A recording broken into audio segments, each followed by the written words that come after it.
Feel your restless mind settle like ripples calming on a still pond. This moment holds your center, not a distant goal. Your thoughts flow like a river, not a fixed stone. Let's find that quiet space together. Take 60 seconds now. Breathe deeply. Notice the space around you and simply be. Share in the comments. What time is it where you are? Where are you sitting? And what thought is passing through your mind right now? Let's begin mindful breath awareness. Settle into your posture now, gently releasing any tension. Let your hands rest softly, your spine naturally upright, and your eyes gently closed or softly focused downward. There is no need to change anything, only to notice. Bring your attention to the simple, natural rhythm of your breath. Feel the coolness as air enters your nostrils, the slight warmth as it leaves. Notice the gentle rise and fall of your chest or abdomen, the quiet movement that happens without effort, without you having to do anything at all. This is not about controlling your breath, but simply observing its quiet flow as it is. When your mind wanders to the past or future, or to thoughts about the day, do not judge yourself. Gently, without force, return your attention to the physical sensation of the breath at your nostrils or the movement in your chest. This is the anchor, the stable point in the ever-changing stream of experience. Like a stone in a gentle stream, the breath remains steady while thoughts flow past. Consider a simple Zen practice.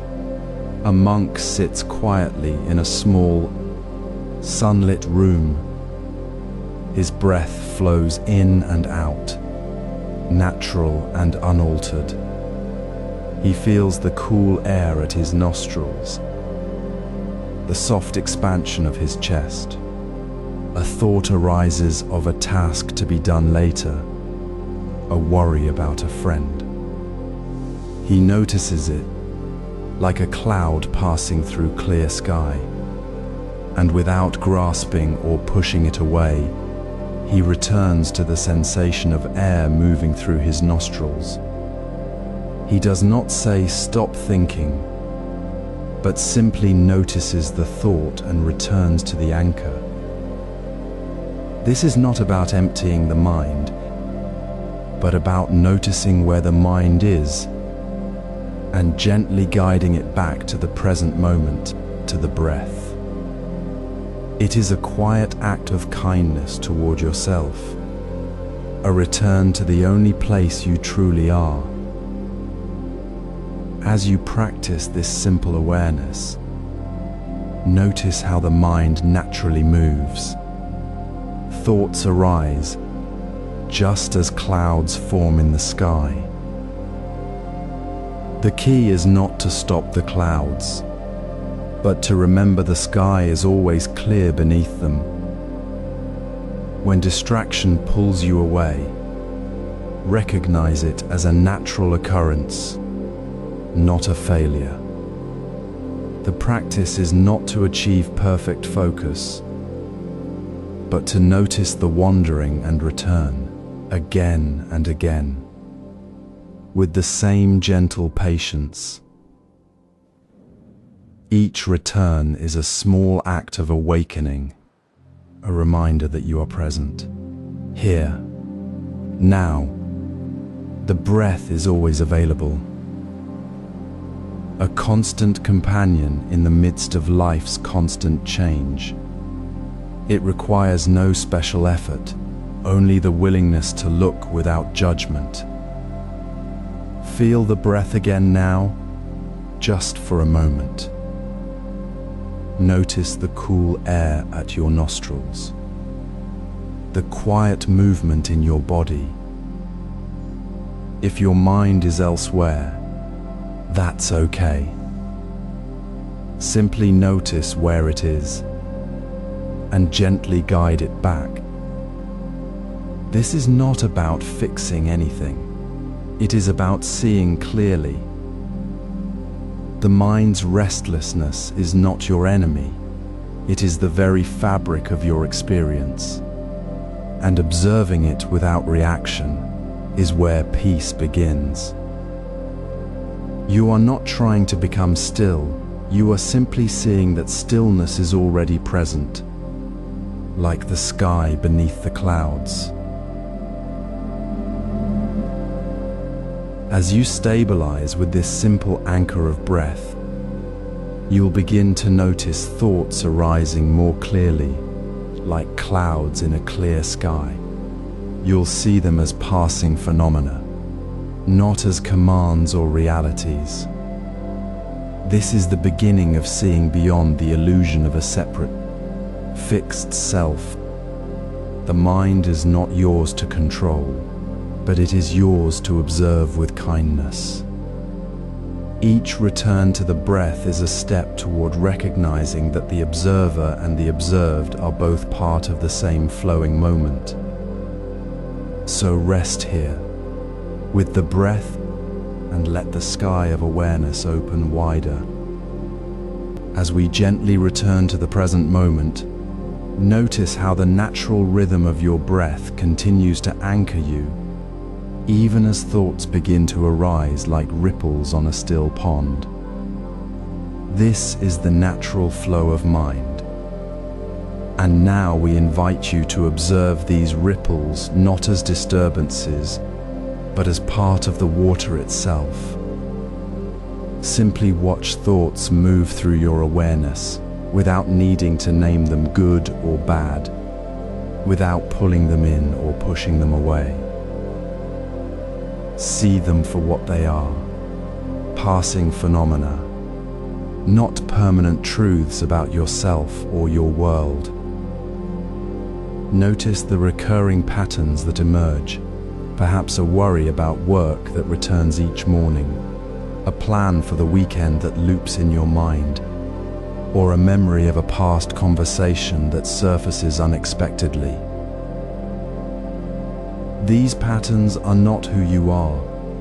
They are the mind's natural movement, like clouds drifting across the sky. The key is to create a soft space between the thought and your reaction. When a thought about an upcoming meeting arises, feel the subtle tightening in your chest, the urge to plan or worry, but instead of following that impulse, gently step back. Observe the thought as if it were a leaf floating down a stream. Notice its shape, its color, its movement, without needing to hold it or chase it. You are not the thought, you are the space in which it appears. This is not about stopping thoughts, but about changing your relationship to them. When you see a thought labeled unimportant or dangerous, simply acknowledge it as a thought and let it pass, like a bird flying through a window. The mind will naturally return to the breath, to the feeling of your body resting, to the quiet space of presence. This is the heart of non-judgment, not suppressing thoughts, but seeing them clearly without adding layers of resistance. As you practice this, you may notice how a recurring worry about finances, for instance, loses its power when observed without the added layer of "this is terrible." You see the worry as a thought, not as a command. The tightness in your shoulders may soften as you stop fighting the thought and simply allow it to be. This creates a gentle pause between the thought and your response, a space where clarity can emerge. In this space, you begin to understand that thoughts are temporary, like weather patterns in a clear sky. They arise, they change, they dissolve, without leaving a permanent mark on the sky itself. You are not the weather, you are the sky. Now, as you gently close this moment of observation, notice the quiet space you've created within yourself. Feel how thoughts no longer feel like they are happening to you, but rather like events passing through a vast, open awareness. This is the foundation of non-self, not a theory, but a lived experience of seeing thoughts as they are, without ownership. And in this seeing, you discover that thoughts are not solid, not permanent, but simply the mind's ever-changing dance. This non-judgmental stance reveals how thoughts are temporary, not permanent. Now that you've gently observed your breath and noticed thoughts as passing clouds, extend this same open attention to the arising of emotions. Feel them not as problems demanding solution, but as natural sensations within your body, moving through your awareness like clouds across a clear sky. When a wave of anger rises, notice the warmth spreading in your chest, the tightness gathering near your throat, the subtle trembling in your hands, not as something to fight or change, but simply as a physical presence. When sadness appears, feel the gentle heaviness in your shoulders, the softness in your breath, the quiet space it creates within you. When joy flickers, sense the lightness in your limbs, the warmth blooming in your heart, the ease in your posture. These are not your enemies. They are weather patterns passing through the vast sky of your awareness. They arrive without invitation and leave without permission, like rain or sunshine, simply part of the landscape you're learning to witness. There is no need to fix them, no need to push them away or hold them tightly. Your role is not to control the weather, but to simply be the open space that holds it all. Imagine a monk sitting under a tree during a sudden storm. The wind whips the leaves, rain soaks his robe, thunder shakes the earth. He does not shout at the wind, nor try to stop the rain.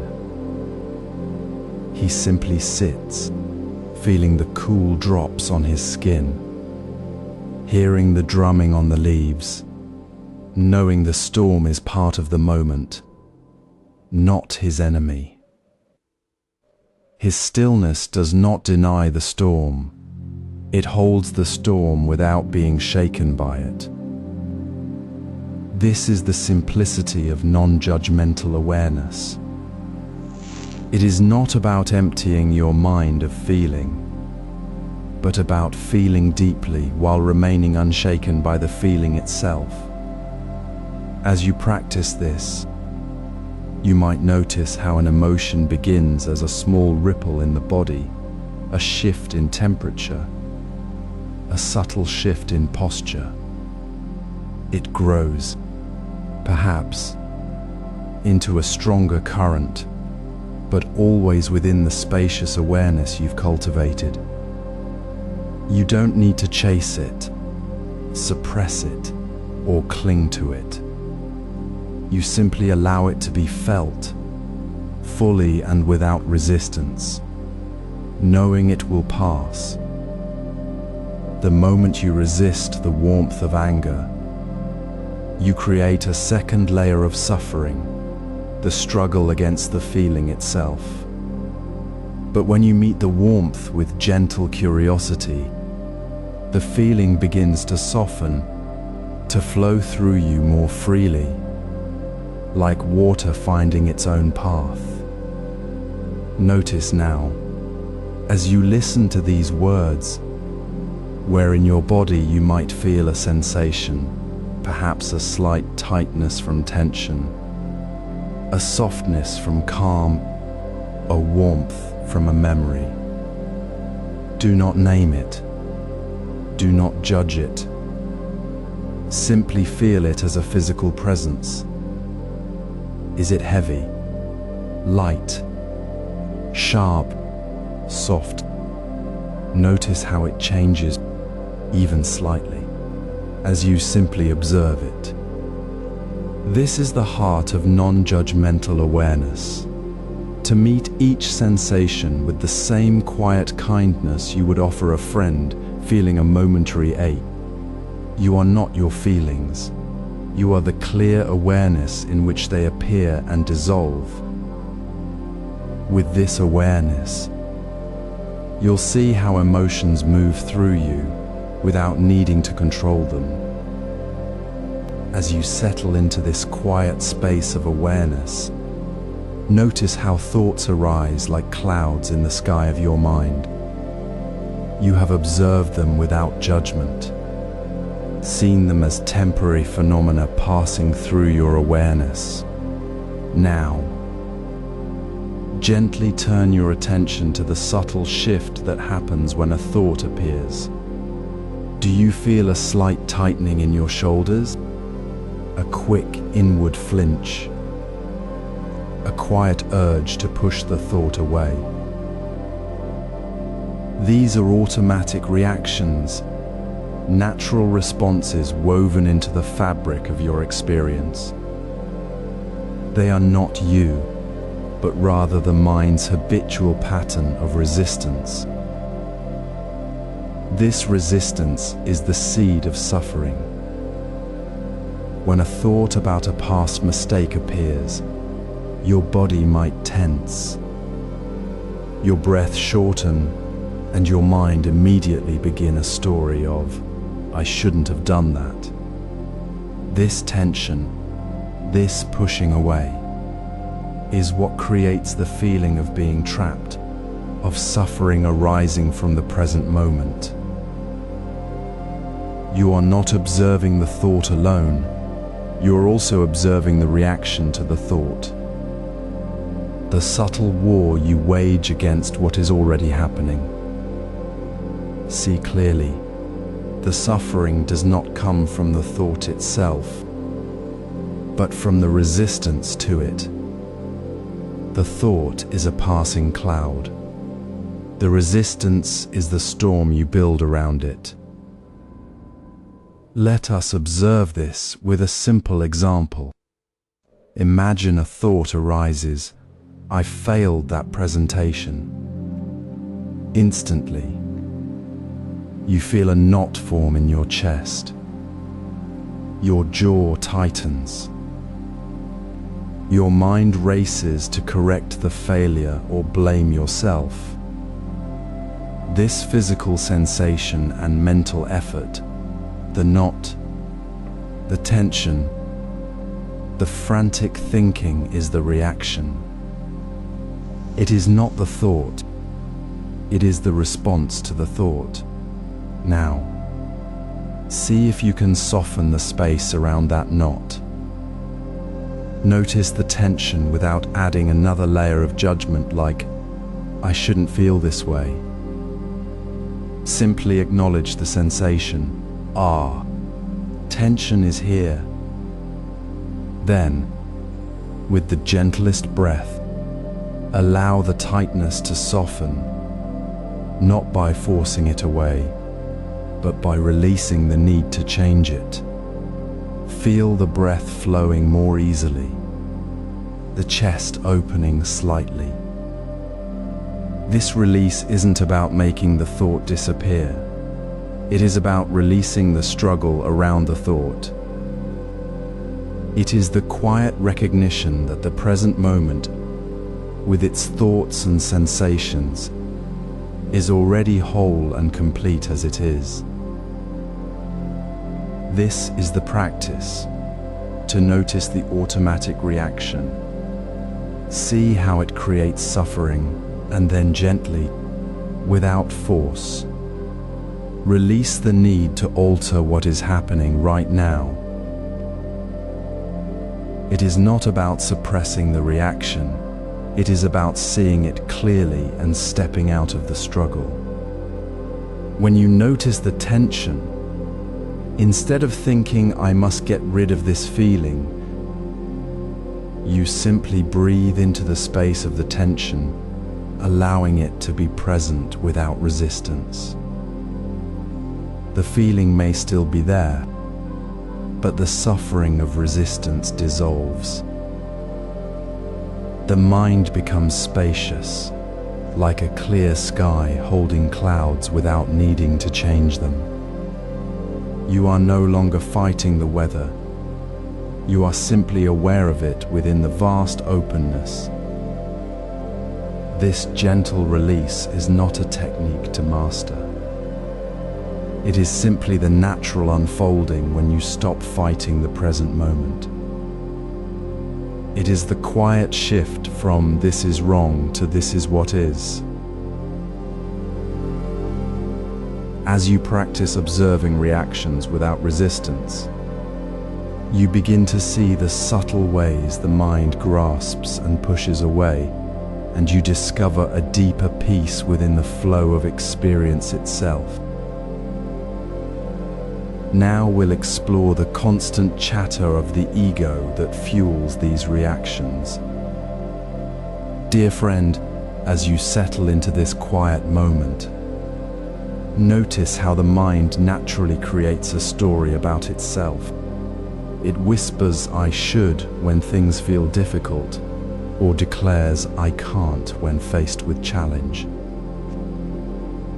This constant narration, the ego's chatter, is not who you are.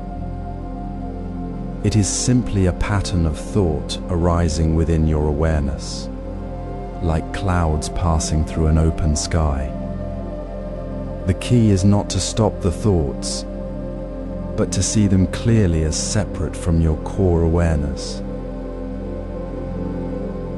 Watch how this story shapes your experience, turning a simple moment into something personal. "This is happening to me. This is unfair to me. I must fix it." But the awareness that notices these thoughts is already free from the story. It is the spacious ground where the story appears and dissolves. To see this clearly, imagine standing in a kitchen, chopping vegetables with steady rhythm. Your hands move. The knife meets the cutting board, and the scent of fresh herbs fills the air. Then, without warning, the mind interrupts. "I should be faster," or "I can't chop these onions evenly." You feel a subtle tightening, a sense of pressure. This is the ego's voice creating separation, telling you how things should be, judging the present as lacking. Yet, the chopping continues. The awareness that holds the movement of the knife, the smell of the herbs, the sound of the chopping, remains calm and undisturbed. It does not argue with the "I can't" or chase the "I should." It simply holds the whole experience without adding a layer of resistance. The ego's chatter is just a passing thought. The awareness is the quiet space where the thought appears and fades. Now, gently bring this to your own experience. Notice the next time a thought like "I should" or "I can't" arises. Don't push it away. Don't follow it. Don't even name it. Just rest in the awareness that observes it. Feel how the thought appears within a larger field of knowing, like a bird flying through a vast, clear sky. The thought is temporary, a visitor that comes and goes. The core awareness, however, is steady, unshaken, and kind. It does not need to be fixed or changed. It simply is. This is not about becoming better at noticing. It is about recognizing that you are already the space where thoughts arise. You are not the thought, and the thought is not the self. This gentle observation is not a technique to master, but a natural unfolding of what is already present. When you notice "I should" while waiting in a line, or "I can't" before a task, pause for a breath. Feel the tightness, then soften into the awareness that holds it. See the judgment as a story the mind tells, not a truth about you. The story may return, but your awareness remains unchanged, like water holding the shape of a stone without becoming the stone. There is no need to become something else. You are already whole, and the ego's chatter is just a ripple on the surface of that stillness. This quiet observation reveals thoughts as temporary visitors, not the self. It shows that the separation the ego creates, the me against the world, is an illusion woven from fleeting thoughts. The awareness that notices this is the very ground of your being, unchanging and free. As you carry this understanding into your day, you will find that resistance dissolves when you see thoughts as just thoughts, not as commands or threats. The next moment will unfold not from the story, but from the clear space of awareness itself. This is where the journey of non-self truly begins. Imagine the quiet hum of your mind as you sit, perhaps during a moment of stillness before the day begins. You might notice a familiar pattern, thoughts arising like distant traffic, a constant stream of commentary about what should be, what could be, or what would. This is the ego's constant chatter, a narrative that tells you who you are and what you must do. But here is a gentle reminder. Those thoughts are not you. They are temporary visitors arriving and departing like cars passing on a highway. They come, they stay briefly, and they go, leaving the road unchanged. Your true nature, the awareness that observes them, remains calm and steady, like the road itself. This is the practice of noticing thoughts as temporary visitors.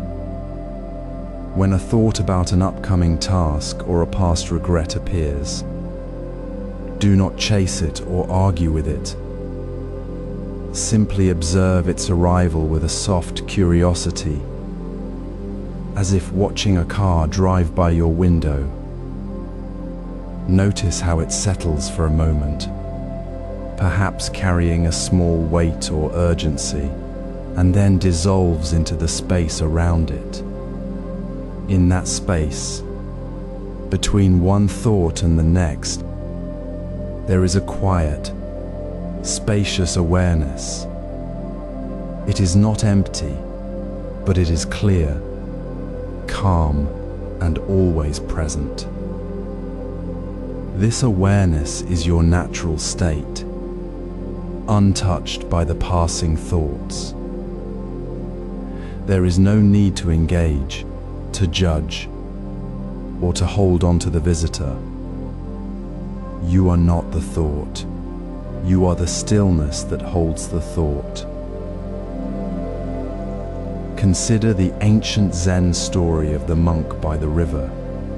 One day, a traveler approached him, troubled by a heavy burden of worry. The monk said nothing, only gestured toward the flowing water. The traveler watched as leaves drifted downstream, carried by the current, appearing and disappearing without resistance. The leaves were not the river, they were simply moving through it. The river remained calm, observing without attachment. The monk's silent gesture revealed the same truth for us. Thoughts are the leaves. The river is awareness, and you are the calm water that holds them all without being disturbed. Now, gently bring this to your own experience. Sit quietly, close your eyes if it helps. Breathe in, breathe out, feeling the natural rhythm of your breath.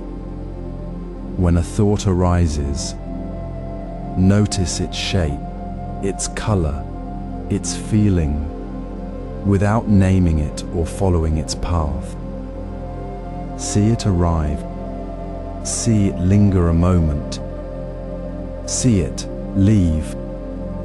Feel the quiet space between thoughts, the space where you simply are.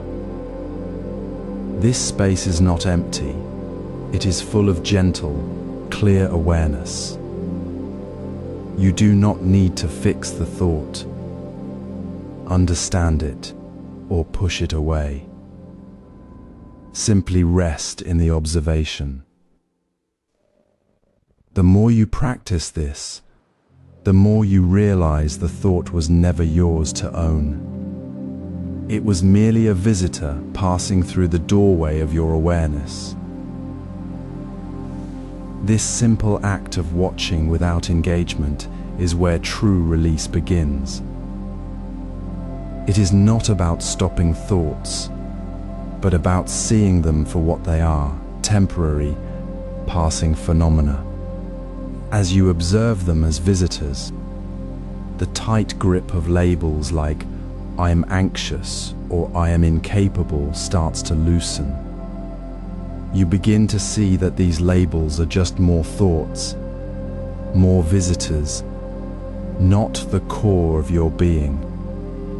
The constant chatter of the ego loses its power when you see it as separate from your deep, quiet presence. This practice naturally leads to releasing attachment to mental labels. You no longer need to defend the story the ego tells because you see the story itself as a passing thought. The space between thoughts becomes your home, and in that home, you find a quiet, unshakable peace. Notice how the mind labels your experience as you move through the day, labeling a feeling as anxious, a moment as lazy, or a success as successful. These words arise like mist in the morning, temporary and insubstantial. Yet, when we hold them close, they become heavy weights, creating a fixed identity. I am the anxious one. I am lazy. I am successful. This mental cage feels real, but it is built from fleeting thoughts, not from your true nature.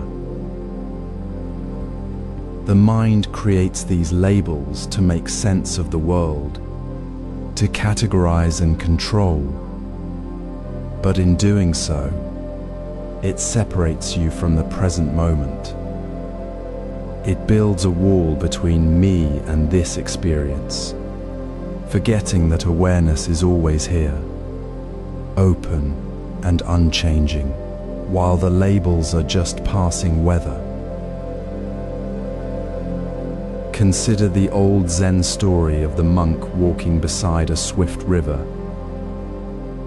A traveler asked him, "Is the river fast or slow?" The monk paused, watching the water flow over smooth stones. "The river is neither fast nor slow," he said gently. "It simply moves." The labels belong to the mind that observes, not to the water itself. The monk didn't reject the water's speed.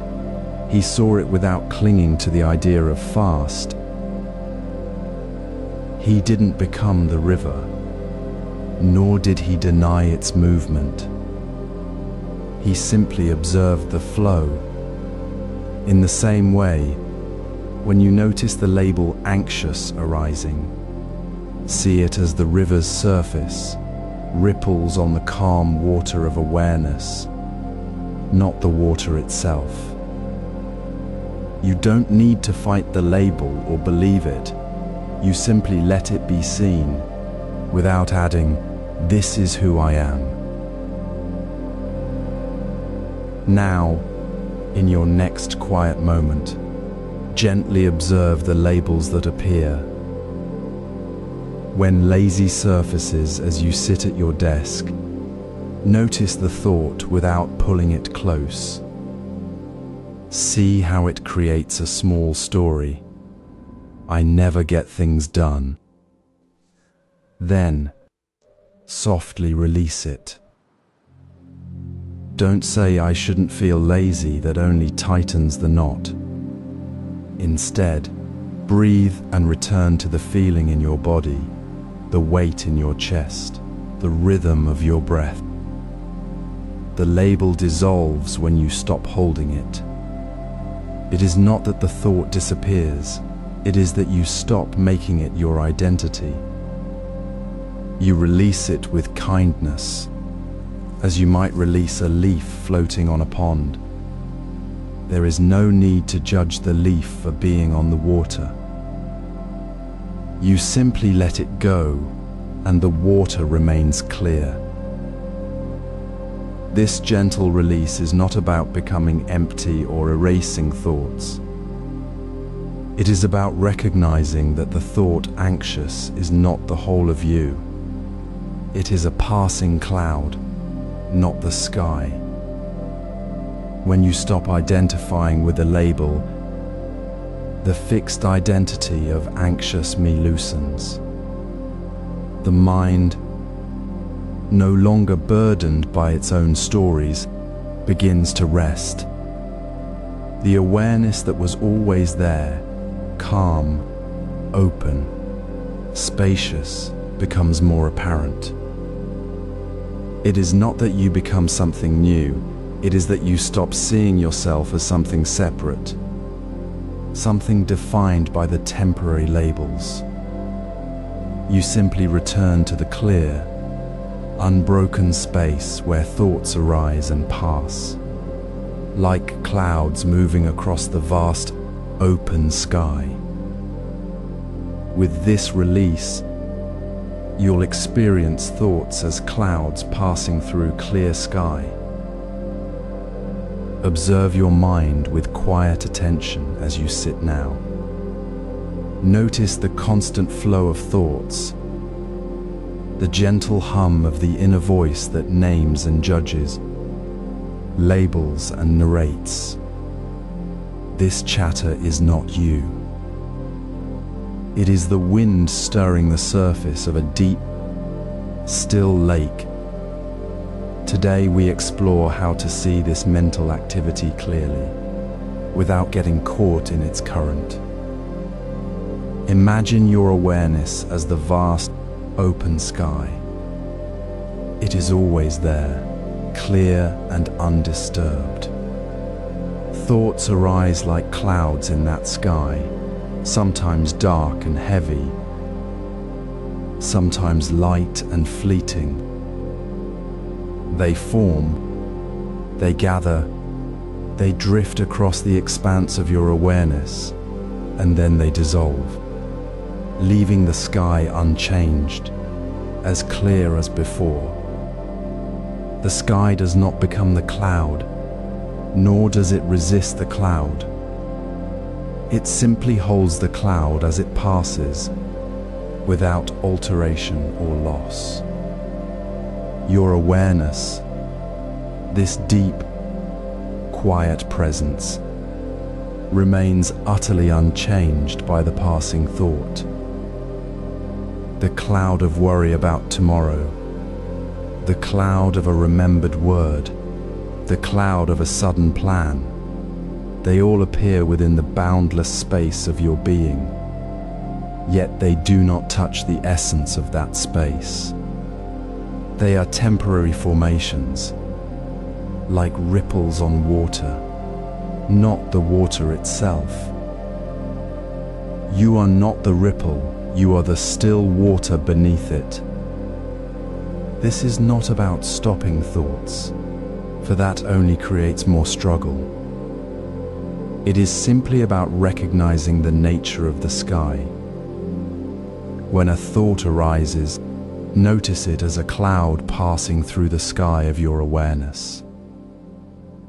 See it form, see it move, see it fade away, all without the need to grasp it or push it away. Your awareness remains the constant backdrop, the unchanging witness. There is no need to say, I am thinking or I am anxious. Simply notice the thought as a cloud and see the sky behind it. This gentle observation dissolves the illusion that the thought defines you. The narrative self, the one that says, I am this or I am that, is itself just another cloud passing through the vast sky. It has no substance, no permanent form.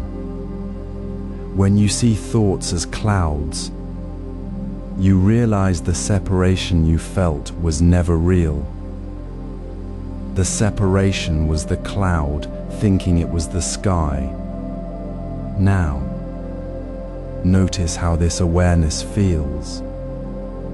Is there a sense of relief when you see the thought as separate from your true nature? Is there a quieting of the inner struggle? This is not a new state to achieve.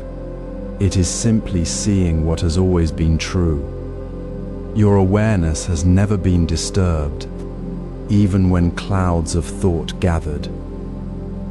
It is the clear sky, always present, always whole. This practice is not difficult. It is simply a matter of shifting your attention from the cloud to the sky. The next time you feel caught in a thought, pause. Take one slow breath. See the thought as a cloud passing through the vast, clear sky of your awareness. Notice how the sky remains undisturbed. This is the insight that begins to loosen the grip of the ego's constant chatter. It reveals that the separation we feel is not real, but a temporary cloud obscuring the boundless awareness within. Now we will deepen this insight further. We will explore the impermanence of ordinary moments, the way a cup of tea cools, the way a leaf falls, the way a sound fades, seeing how all things pass through the clear sky of awareness, just as thoughts do. This simple practice in daily life will bring this understanding into the very fabric of your experience. Sit quietly with your breath for just a moment. Feel the gentle rise and fall, the soft rhythm of your own presence. Now, without judgment, simply notice how even this very sensation shifts, moment to moment. The breath is never exactly the same as the one before. A sound outside, perhaps a bird's call or distant traffic, arrives, lingers for a breath, then fades. A sensation in your hand, a warmth or coolness, changes as your body adjusts. This is not theory. It is the quiet, constant flow of reality unfolding right here, right now. We often mistake this flow for stillness, clinging to the idea that things should remain as they are, especially in the routines we rely on. We expect our morning tea to always be hot, our familiar path to feel the same, our thoughts to hold steady. But observe closely. The steam rising from your cup dissipates. The warmth in the ceramic cup cools. The sound of rain outside changes its pattern. Even the thought, "This is my morning routine," is itself a passing moment, not a fixed truth. What seems solid is actually a river, constantly moving, never stopping. This is the illusion of permanence we create within the very fabric of our ordinary days. To see this is not to feel loss, but to meet life with a gentler, clearer eye. It is to recognize that the heat of the tea, the sound of the rain, the shape of a thought, all are naturally flowing, like clouds moving across the sky. They appear, they change, they vanish, and the sky remains unchanged. This is not about losing things, it is about seeing them as they truly are, impermanent, interconnected, and free from the burden of being permanent. Now, gently turn your attention to your next ordinary moment. Perhaps it is the feel of your feet on the floor, the way light shifts across a wall, or the sound of your own voice as you speak. Notice how each detail is already moving, already changing. Do not try to hold it still. Simply observe the subtle shift in the warmth of the air, the passing of a car sound, the quiet fading of a thought. This is not a task to be mastered.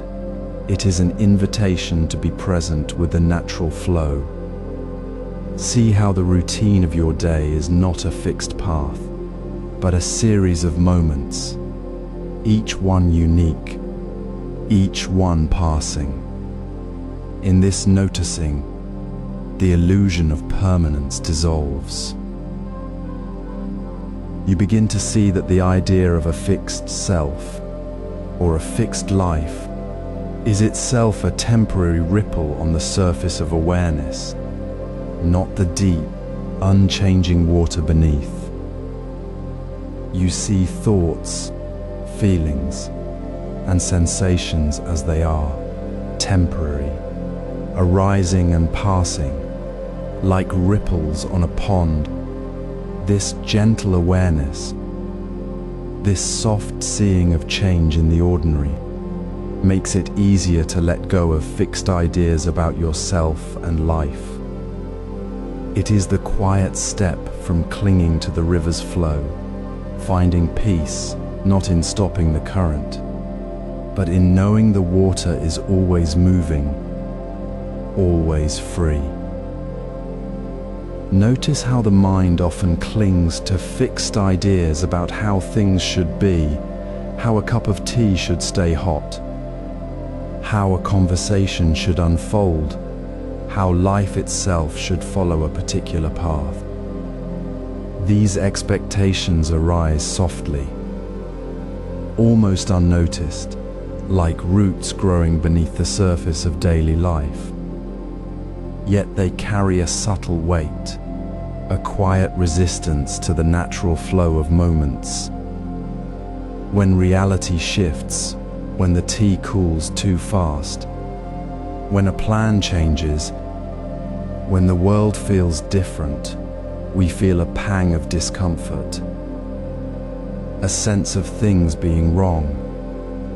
This is the moment where rigid belief meets impermanence, and suffering arises not from the change itself, but from the tight grip we hold on how we imagined it should be. The mind, mistaking its own preferences for truth, creates a barrier between itself and the present moment. The teaching is gentle but clear. Thoughts are temporary clouds in the unchanging sky of awareness, not your true nature. They come and go, shaped by habit and circumstance, but they do not define the quiet space where you simply are. When you notice a rigid belief, such as "this should be different," pause. Feel the subtle tension it creates in your body, the slight tightness in your chest, or the way your breath shortens. Then, soften. See that this idea is just a passing thought, not a commandment of reality. Let it go without judgment, as you might release a leaf floating on a stream. There is no need to force it away, simply allow it to dissolve in the spacious awareness that holds it. This release isn't about losing your way, but about stepping out of a small, self-made cage. It brings quiet relief, the unchanging peace of knowing you are not bound to any single outcome. To see this in action, consider a simple moment. You pour tea, expecting it to stay warm for the whole conversation. As it cools, you feel a flicker of frustration. Why does it cool so fast? It should stay hot longer. You notice the thought, and with a soft breath, you let it be. You don't try to stop the cooling, nor do you cling to the warmth. You simply observe the tea's natural movement, feeling the warmth in your hands, the steam rising, and the coolness as it comes. In that moment, the resistance fades. The suffering dissolves because you are no longer fighting the tea's nature. You are simply present with it as it is. This is the practice, to gently notice one small expectation in your day, whether it's about a task finishing on time, a person behaving a certain way, or even the weather. See how holding that idea tightens your shoulders, quickens your pulse. Then, with kindness, release it. Not by forcing it away, but by stepping back into the awareness that holds all things without needing to fix them. It is not about changing the world, but about changing your relationship to it. You let go not because you have to, but because you realize that clinging only makes you feel smaller, while releasing allows you to feel the vastness of the present moment. As you move through your day, notice how this softening begins to change your experience. A conversation may not go as planned, but you feel less shaken because you're no longer waiting for it to be something else. You are simply here with what is. This gentle release, this letting go of fixed ideas, is not an end. It is the quiet beginning of embracing uncertainty. It is the natural unfolding of peace, not in spite of change, but because you have stopped resisting it. Now deepen this insight by observing impermanence in daily moments like cooling tea or falling leaves. Feel the subtle tension when plans shift unexpectedly, when the path ahead seems unclear. That familiar knot in the chest, the urge to grasp, to force certainty. This is the moment we most often resist. Notice it without judgment, simply observing the discomfort as it arises. This tension is not a problem to solve, but a natural signal pointing to our deep-seated belief that things should be stable, predictable, fixed. Yet, look closer at this very moment. The warmth of the tea in your cup, the sound of rain outside, the rhythm of your breath, all these are fleeting, shifting, already moving toward their next state. There is no fixed point to hold on to, not even in the present. The steam rising from the cup is already becoming part of the air. The raindrop falling has already begun its journey downward. This constant flow is not a flaw, it is the very nature of being. Uncertainty is not the absence of stability, it is the stable reality of existence itself. To feel unsettled by this is natural, born of our habit to seek permanence where none exists.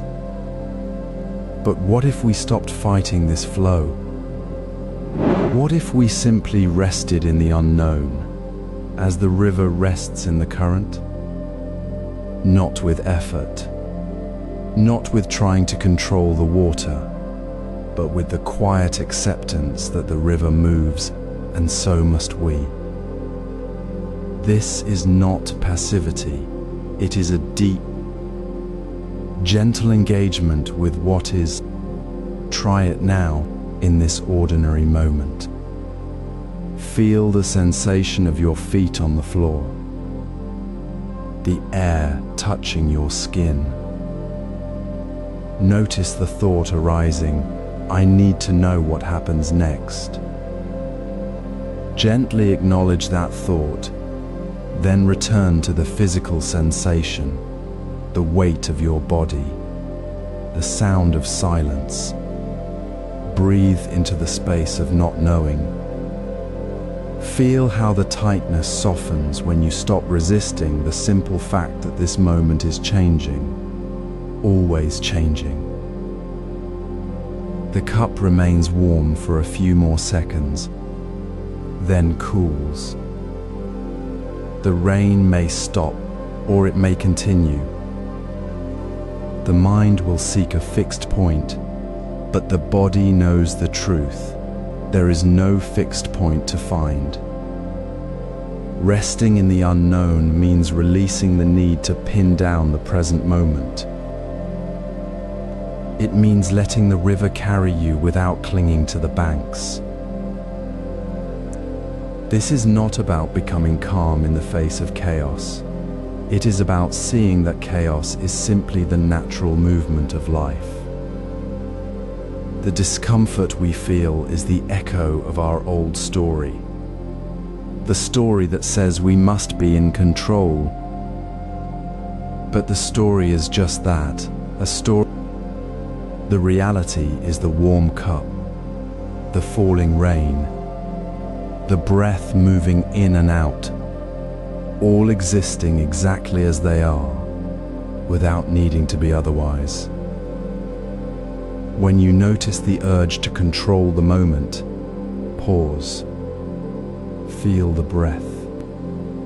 Notice the body. Allow the question, "What now?" to hang in the air, unanswerable and perfectly fine. This is how we begin to live within the flow, not against it.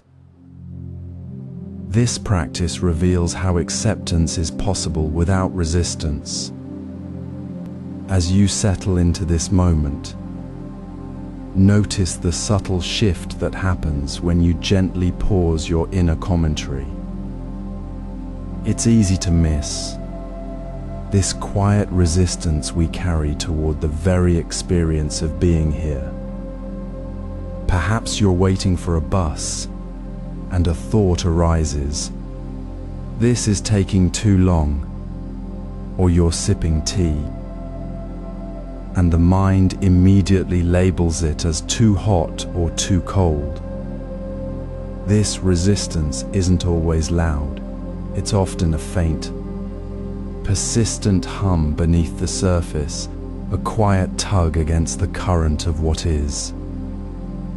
It's the mind's habit of wanting to reshape reality to fit a familiar story, a story that includes a separate, enduring me who should be in control. But what if you simply notice that resistance without adding another layer of judgment? Instead of fighting the feeling of impatience, or adding, "I hate waiting," you might observe, there's impatience, not as something happening to you, but as a passing sensation, like a cloud moving across the sky. This small shift, this gentle noticing, unlocks something profound. The tightness in your chest softens. The mind, no longer locked in conflict with the present, finds a quiet space. This is the immediate peace that acceptance brings. It's not about changing the situation, it's about changing your relationship to it. You rest in the reality of the waiting, the temperature of the tea, the sound of the wind, without needing to add a narrative about how it should be. There is no me struggling against this, only the simple, clear experience of this is. To see this in the ordinary, imagine standing at the kitchen sink, washing a single bowl. The water flows, warm and steady. Your mind might drift. This is boring. I should be doing something else. Or why is this so slow? But then, without effort, you notice the water's temperature against your skin, the gentle swirl as you turn the bowl, the quiet sound of the faucet. There is no I washing the bowl. There is only the water, the bowl, the movement. The resistance dissolves into the flow. The peace isn't found in the absence of the bowl, but in the full presence within the act of washing it. This is resting in the present without mental commentary, seeing things as they are, not as they are supposed to be. Now, as you move through your own day, notice where you might be subtly resisting. Is it in the rhythm of your breath, the pace of your steps, the sound of a voice? Gently name the resistance, then soften. Let the water flow without trying to hold it back.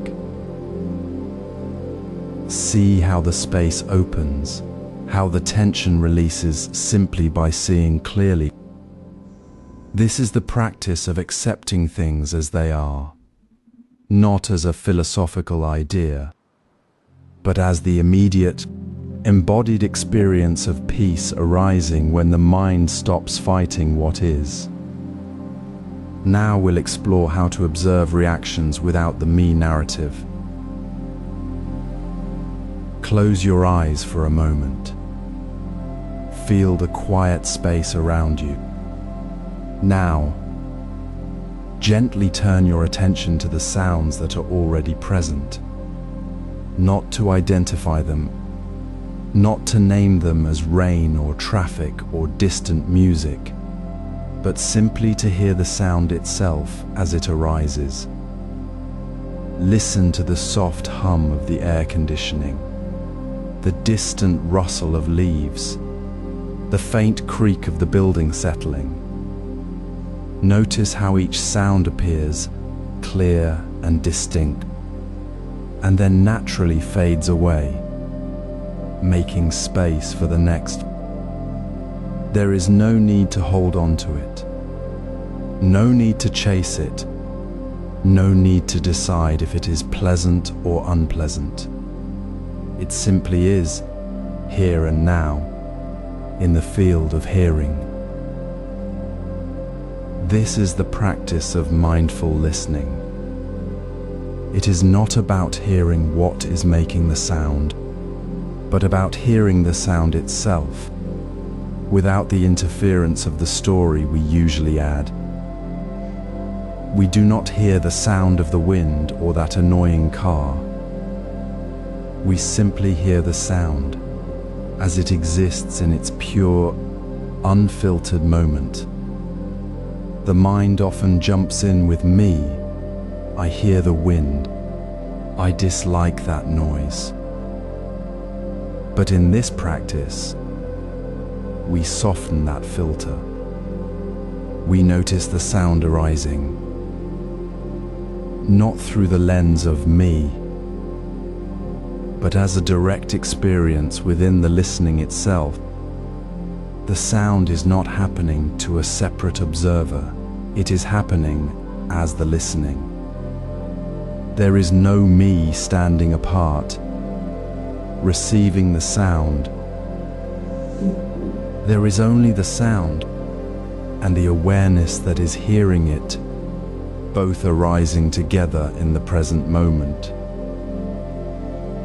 Imagine sitting by a window on a quiet afternoon.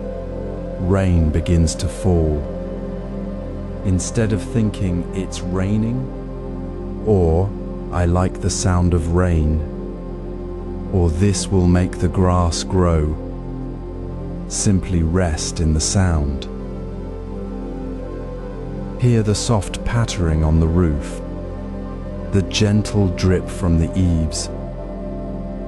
Notice how it appears, how it shifts in volume, how it dissolves into the quiet. Feel the space between the drops. There is no need to interpret, to judge, to remember, or to anticipate. Just allow the sound to be heard as it is. In this simple act, the constant chatter of me, the story of who is listening, what it means, whether it should be here or not, begins to soften. The mind, which usually clings to the idea of a separate self, finds no solid ground to stand on. It simply rests in the listening, without the burden of me. This is not passive hearing. It is active, present awareness. It is the direct experience of sound without the overlay of thought. When we practice this way, we discover something profound. The sound is not happening to us, and we are not separate from the sound. We are part of the same field of experience. The boundary between listener and sound dissolves. The mind, free from the need to label and judge, relaxes into its natural state of clarity and spaciousness. The calm that arises is not something we create. It is the natural result of releasing the tight grip of the me story. Now, take this moment of listening. Notice the sound of your own breath, the subtle hum of your body. Feel how the act of listening without me brings a gentle ease, a softening of the usual mental tension. This is the taste of non-self in action. It is not a theory, it is the direct experience of awareness, unclouded. This practice of hearing without the filter of me is the doorway to seeing all experience as it truly is, arising and passing, without a fixed center. This practice extends to noticing sensations without the me story. Consider the simple act of eating, not as a necessary chore, but as a quiet gift of the present moment. As you lift your fork or sip your tea, notice how the mind instantly begins to label, judge, or plan. This is good. This is boring. I should eat faster. This is unhealthy. Yet beneath these stories lies a deeper truth. The taste, the texture, the temperature of the food itself, waiting to be known without the filter of thought. Let the mind's commentary soften. Feel the coolness of the water on your tongue, the slight resistance of the food as you bite, the way its warmth spreads slowly through your mouth. Do not name these sensations as hot or cold, smooth or rough. Simply allow them to be as they are, fully present in your awareness. This is not about analyzing the apple or the rice. It is about tasting the apple, tasting the rice, tasting the very act of tasting itself. See eating as a sensory experience, not a task to be completed. When you eat, you're not performing an action called eating. You are simply experiencing the unfolding of taste, sound, and touch.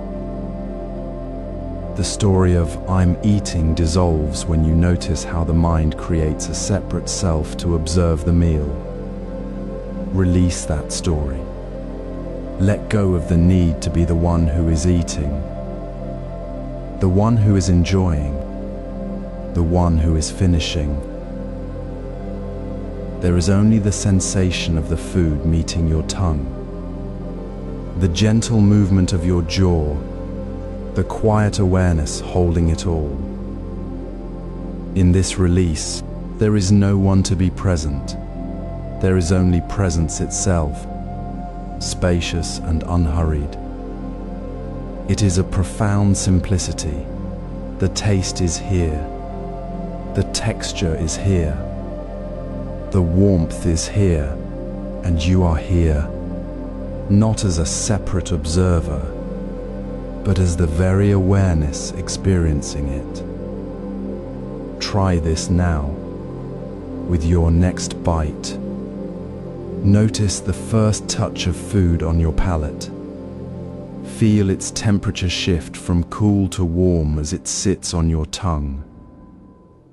Sense the subtle changes in texture, the initial crispness, the yielding softness, Do not think about why it feels this way or what it means. Simply be with the sensation as it arises and passes.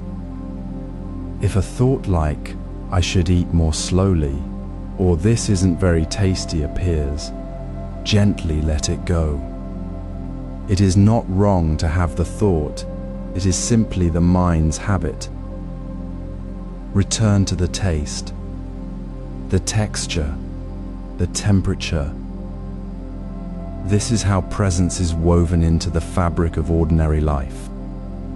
It is not something you achieve, it is something you discover when you stop trying to make the moment fit a story. In this practice, you're not trying to become mindful. You are simply remembering that you already are present, always. The mind's stories about eating, about who is eating, what is being eaten, whether it is good or bad, create a barrier between you and the direct experience. When you let those stories dissolve, you step into a deeper quiet. The resistance that comes from wanting to control or judge the experience falls away. What remains is the quiet gift of this moment, the taste of the food, the warmth of the cup, the gentle rhythm of your breath. It is not a special state reserved for meditation cushions. It is the natural way of being right here, right now, in the act of eating. This quality of attention, so present in taste, now gently flows to the movement of your hand. It is the same awareness that notices the path of your fingers as they reach for the spoon, the subtle shift of weight as you sit, the quiet flow of motion without the need for a goal. Begin by noticing how movement already happens within you, without needing your permission. The hand lifts, the foot steps, the body shifts. This is not something you force into being, but a natural unfolding of energy. There is no separate doer here, only the gentle flow of sensation. As you sit, feel the subtle shift in your spine, the quiet hum of muscles, the breath that flows with each slight adjustment. Notice the texture of the air against your skin, the weight of your body meeting the chair, the soft release as you settle. This is not about making the movement perfect or achieving a certain form. It is simply the direct experience of moving as it is. See movement as a natural expression, not a performance. When you reach for a cup of tea, do not watch yourself to see if it looks graceful. Instead, feel the warmth of the cup in your palms, the slight resistance as your fingers close around it, the smooth glide of your arm through space. The movement is not for an audience, not for approval, not even for the sake of the tea. It is simply the body responding to the moment as water flows downhill. There is no need to judge it as good or bad. If your hand trembles slightly, if the cup feels heavy, if your step is uneven, this is the truth of the body in this moment. To release the need for good movement is to let go of the story that you must be perfect, that you must control everything. It is to return to the simplicity of being here, moving as you are. This is the practice of embodied presence. It is not about moving differently. but about being fully aware within the movement itself. When you walk, feel the lift of the heel, the roll of the foot, the quiet press of the toes against the ground. When you turn your head, notice the soft stretch in your neck, the shift in your shoulders, the way light moves across the space you occupy. There is no goal, only the quiet unfolding of sensation. The mind may try to label it slow, clumsy, smooth, but simply return to the feeling of the movement itself. The cool air on your forearm, the slight tension released as your shoulder drops, the grounding sensation of your feet on the earth. This is not something to achieve. It is the natural state of your body moving through the world. Now, bring this awareness to your own next simple action. The next time you rise from your chair, feel the shift in your weight, the release in your knees, the way your arms move to support you. Do not think about rising. Simply feel the movement as it happens. Notice the sensations without trying to shape them into something better. Feel the space between your intention and the action, the quiet space where the movement simply is. This is not effort, but effortless awareness. It is the space where the illusion of a separate self dissolving into the immediacy of experience. When we stop judging each movement, stop measuring it against an ideal, we begin to see the patterns beneath the surface. We see how habits form in the mind, how the same thoughts arise with each step, each gesture. This is the natural path unfolding. The movement is always here. The sensation is always here. The presence is always here. There is nothing to add, nothing to fix. The path is not ahead. It is the very ground beneath your feet. The breath within your body, the simple act of moving as you are. This is how we begin to observe the habitual loops of the mind, not with judgment, but with the quiet, spacious awareness that sees them as they are, without the need to change them. The movement continues, the sensation remains, and the awareness that witnesses it is the same awareness that has always been here. Observe the mind not as a thing to fix, but as a natural flow of energy. Notice how thoughts arise like clouds passing through a clear sky. Often we find ourselves caught in repetitive loops, worry about tomorrow's meeting, self-criticism for a past word spoken too quickly, or the same anxious questions circling endlessly. These loops feel real, heavy, like chains we've worn for years. Yet they are not who we are. They are conditioned responses, patterns woven from past experiences and habitual ways of seeing the world. They arise, they loop, they fade, just as weather changes. The key is not to fight the loop, but to gently notice it as it happens. See it clearly without adding another layer of judgment, without saying, "I shouldn't be thinking this," or "I must stop it." Simply observe the shape of the thought, the feeling in the body, the sound of the inner voice. This is the beginning of seeing beyond the illusion of a separate, fixed self that must control or correct every passing thought. Imagine standing at the kitchen sink, washing a single bowl.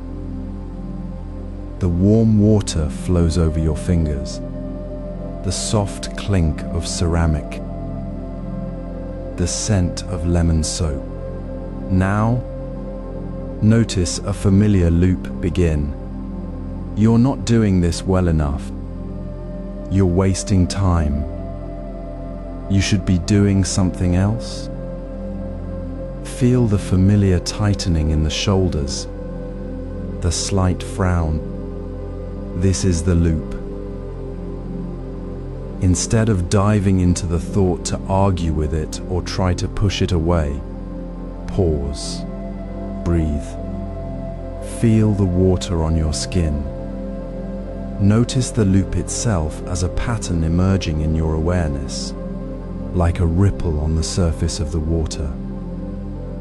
See it for what it is, a conditioned reaction, not a command.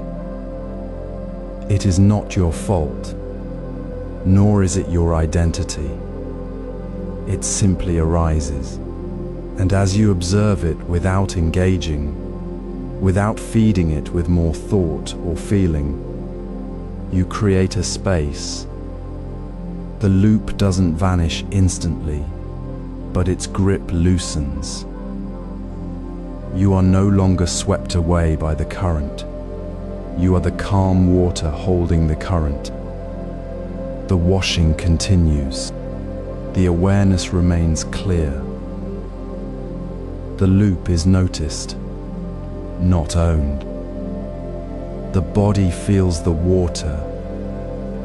The hands move, and the mind simply observes the pattern without needing to change it. This is the power of embodied presence. Now, bring this gentle noticing to your own life. When you catch yourself in a familiar loop, perhaps the same worry about work or the same critical voice about your appearance, pause. Feel your feet on the floor. Notice the air in your lungs. Observe the thought, worrying about the meeting again, or I always mess up.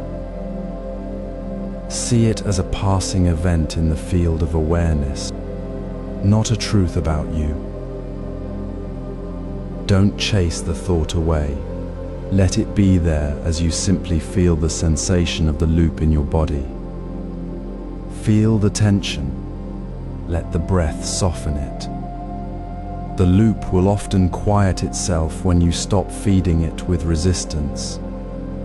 This is not about achieving a perfect mind. It is about returning, again and again, to the simple fact of being present with what is. You are not the loop. You are the space in which the loop appears and fades. This quiet observation is the path to releasing the grip of self-criticism, not through force, but through the gentle, unwavering presence of seeing clearly. Now we will explore releasing self-criticism gently. As we move gently through this moment, notice how the awareness cultivated in the previous chapters naturally deepens. You have observed movement, not as a performance, but as unfolding sensation, and thoughts, not as problems, but as passing clouds. Now, let us gently turn this same calm observation toward the inner critic that often arises within, that voice that whispers you are not enough, that you should be different, that you have failed. This is not your true self. It is a conditioned pattern, a habitual echo from past experiences, like a cloud passing through the sky of your awareness. See it clearly for what it is, a temporary voice, not the essence of who you are. Imagine sitting by a quiet river on a still day. Clouds drift across the sky above, casting fleeting shadows on the water. The river itself does not chase the clouds or judge them. It simply flows, reflecting the sky without attachment. The clouds come and go, but the river remains steady. Your awareness is like that river. When a critical thought arises, such as, "You are so clumsy," do not grasp it or push it away. Simply notice it as a cloud passing through the vast sky of your presence. See it as a conditioned voice, shaped by old fears or expectations, not as a command from your true nature. There is no need to fight it, no need to make it disappear. You can simply allow it to be there, like a cloud in the sky, without letting it define you. Now, gently bring this awareness to your own experience. When you notice the critic speaking, pause for a single breath. Acknowledge the thought without resistance. Ah, there is that critical voice again. Then, without adding another layer of judgment, like, "I shouldn't have that thought," softly respond to the critic with kindness. It might feel strange at first, like speaking to an old friend who is lost. Simply say to yourself, in a soft, warm tone, "May you be kind to yourself," or "It is okay to be here as you are." This is not about fixing the thought, it is about shifting the relationship. You are not the critic. You are the gentle awareness that holds the critic without harm. This practice of noticing the critic as a passing cloud, seeing it as conditioned, and responding with kindness is the gentle release of self-criticism. It is not a battle to be won, but a soft letting go, a returning to the calm river of your being. Each time you choose kindness over judgment, you strengthen the natural flow of self-compassion within you. You are not trying to become someone else. You are simply remembering who you already are, the spacious awareness that holds all experience without grasping or rejecting. Notice how this softens the tightness around your heart. Notice how the inner voice begins to lose its sharp edge when met with warmth. This is not a quick fix. It is a gentle return to the ground of your own true nature, which has always been compassionate. The critic may still arise, but now it is met with the quiet understanding of the river, not the storm of resistance. The practice of observing without judgment, which began with movement and thoughts, now extends to the most tender part of yourself, the part that judges itself. And in this extension, something profound shifts. The need to constantly defend the me narrative, the one that feels fragile and in need of constant correction, begins to dissolve. You see that the critic was never the source of your worth. It was merely a cloud on the river of awareness. This natural release of self-criticism is not something you force. It is the quiet unfolding of what has always been there, as you gently meet the critic with kindness. The story of me as a separate, flawed entity begins to soften. The awareness of the river, the calm presence remains.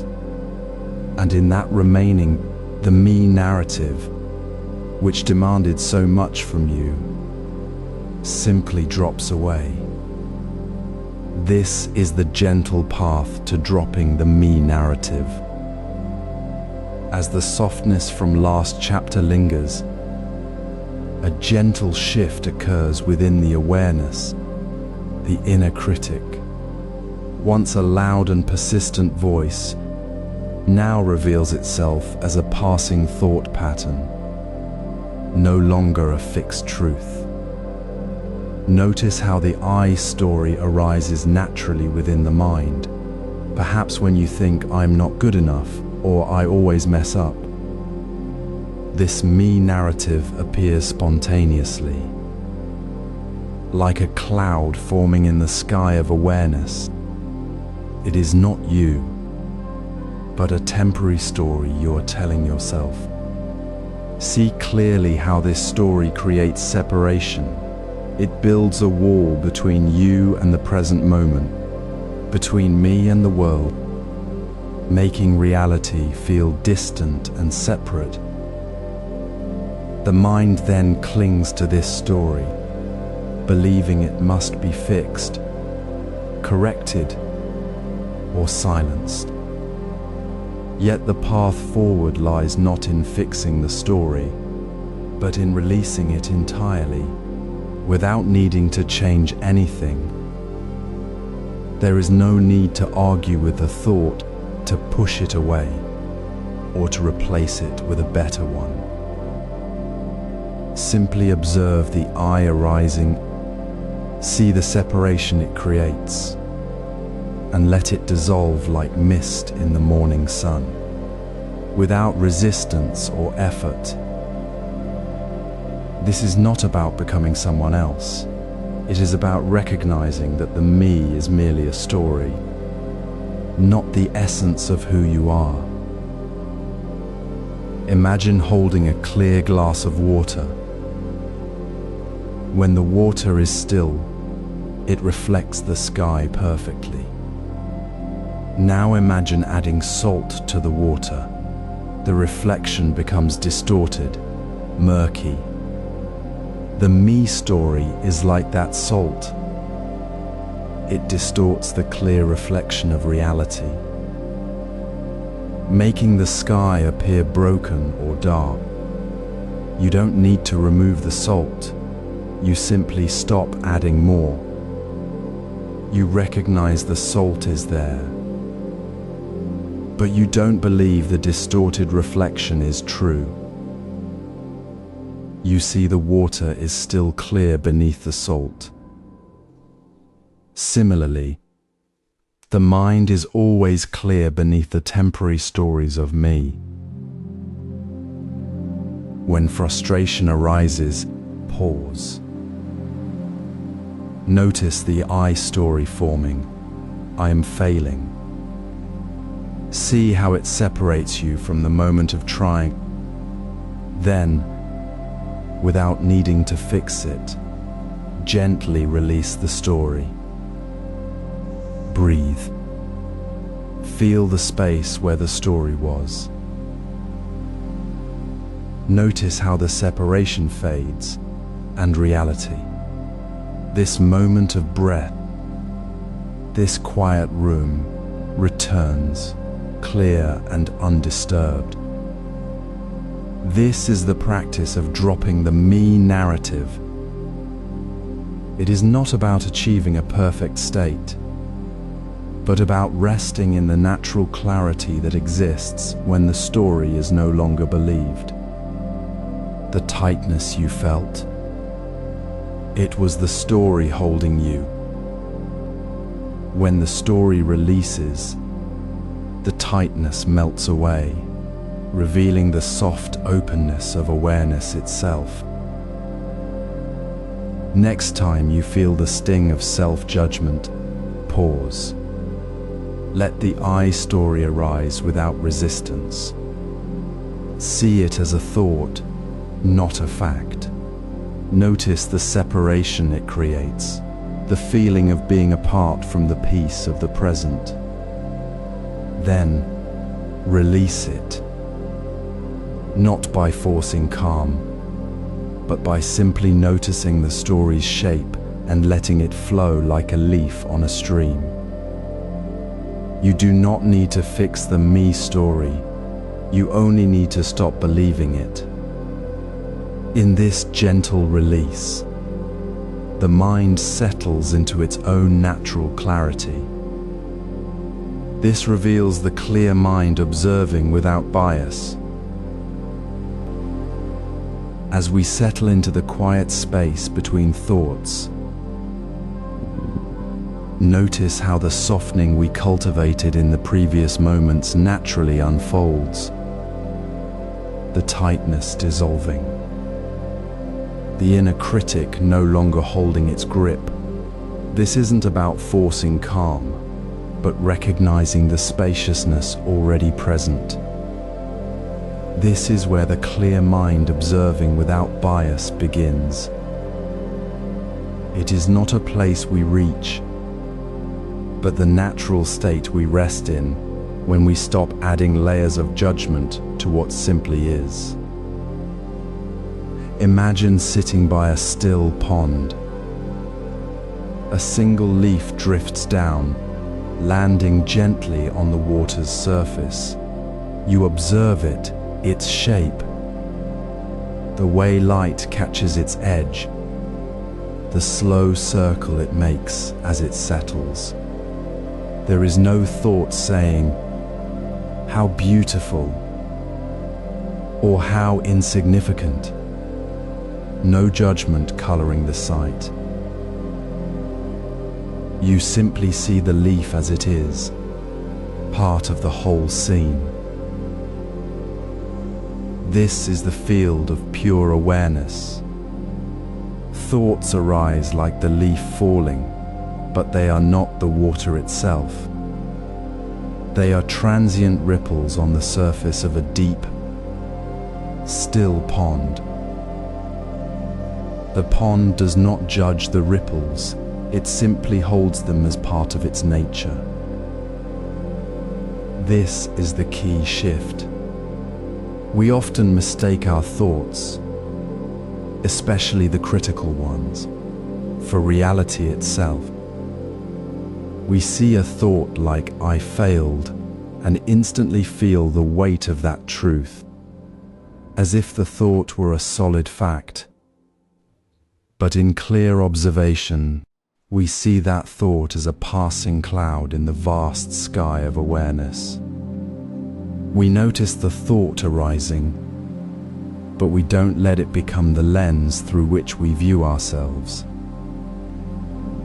The bias, the automatic "I am bad" or "I should be better," is the filter distorting the reality of the moment. It narrows the view, making the world seem small and threatening. When we rest in unbiased observation, we remove that filter. We see the thought, we see the feeling, but we don't merge with them. We see them as they are, without the added layer of me doing or being the thought. Try this now, gently. Notice a thought entering your mind, perhaps a familiar one like, "I'm not good enough." Don't push it away. Don't argue with it. Simply notice it arising within the space of your awareness. Feel the presence of the awareness itself, the silent witness that is always there, observing the thought without needing to agree or disagree. See the thought as a temporary shape in the sky, not the sky itself. Feel how the tightness around the thought begins to soften when you don't add the story "this is true" or "this is awful." Rest in that simple, clear seeing. It is not effort, it is remembering what you already are. The natural state of the mind is clear, open, and free from bias. It is not something you achieve. It is the ground you return to, again and again, as you gently release the need to label and judge. This practice of observing without bias is not passive. It is a deep, active kindness toward yourself. When you see the critical thought without adding, "I must fix it," you're not ignoring it. You are meeting it with the clarity that shows it for what it is, a passing event, not your identity. The self-criticism loses its power because you are no longer caught in its current. You are simply aware of the current, seeing it clearly without drowning in it. This is how compassion arises, not by fighting the storm, but by standing in the calm center of the storm, knowing the storm is temporary. The river of awareness, which we began to flow into with the softening of the inner critic, now becomes the clear, still water. We rest in this natural state of pure observation. There is no one to criticize, no one to be criticized. Only the open space where thoughts come and go, seen without distortion. This is the heart of releasing self-criticism. It is not about becoming perfect, but about seeing clearly, without the heavy filter of judgment. Now we'll explore how this clear seeing transforms our relationships, as the same space of non-judgment becomes the ground for meeting others with true presence. Notice the subtle tension in the mind when you find yourself fixated on a particular result. Feel how the body softens, the breath deepens, and the mind settles into a state of quiet observation. This gentle noticing is the first step beyond the old habit of self-criticism. See that wanting a specific outcome creates a subtle pressure, a clinging that tightens the shoulders, quickens the pulse, and pulls attention away from what is actually happening right now. The mind says, "This must be a certain way," but reality is always shifting, always changing. Outcomes are not fixed truths. They are temporary events, like clouds passing across the sky.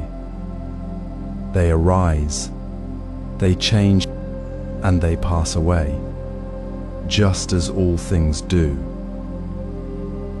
There is no solid ground in the future result to hold on to. So instead of grasping for how things should be, rest fully in the simple act of doing what needs to be done right now. This is not about indifference. It is about meeting the present moment with open-hearted attention, without the weight of "I must succeed" or "I must avoid failure."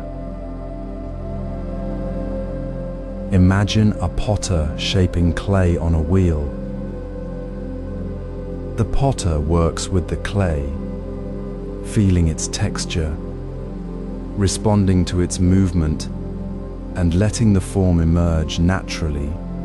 The potter does not strain against the clay, nor does the potter fixate on the perfect vase they imagine. The focus is entirely on the movement of the hands, the rhythm of the wheel, the feel of the clay under the fingers. The final vase is not the goal. The act of shaping is the only reality.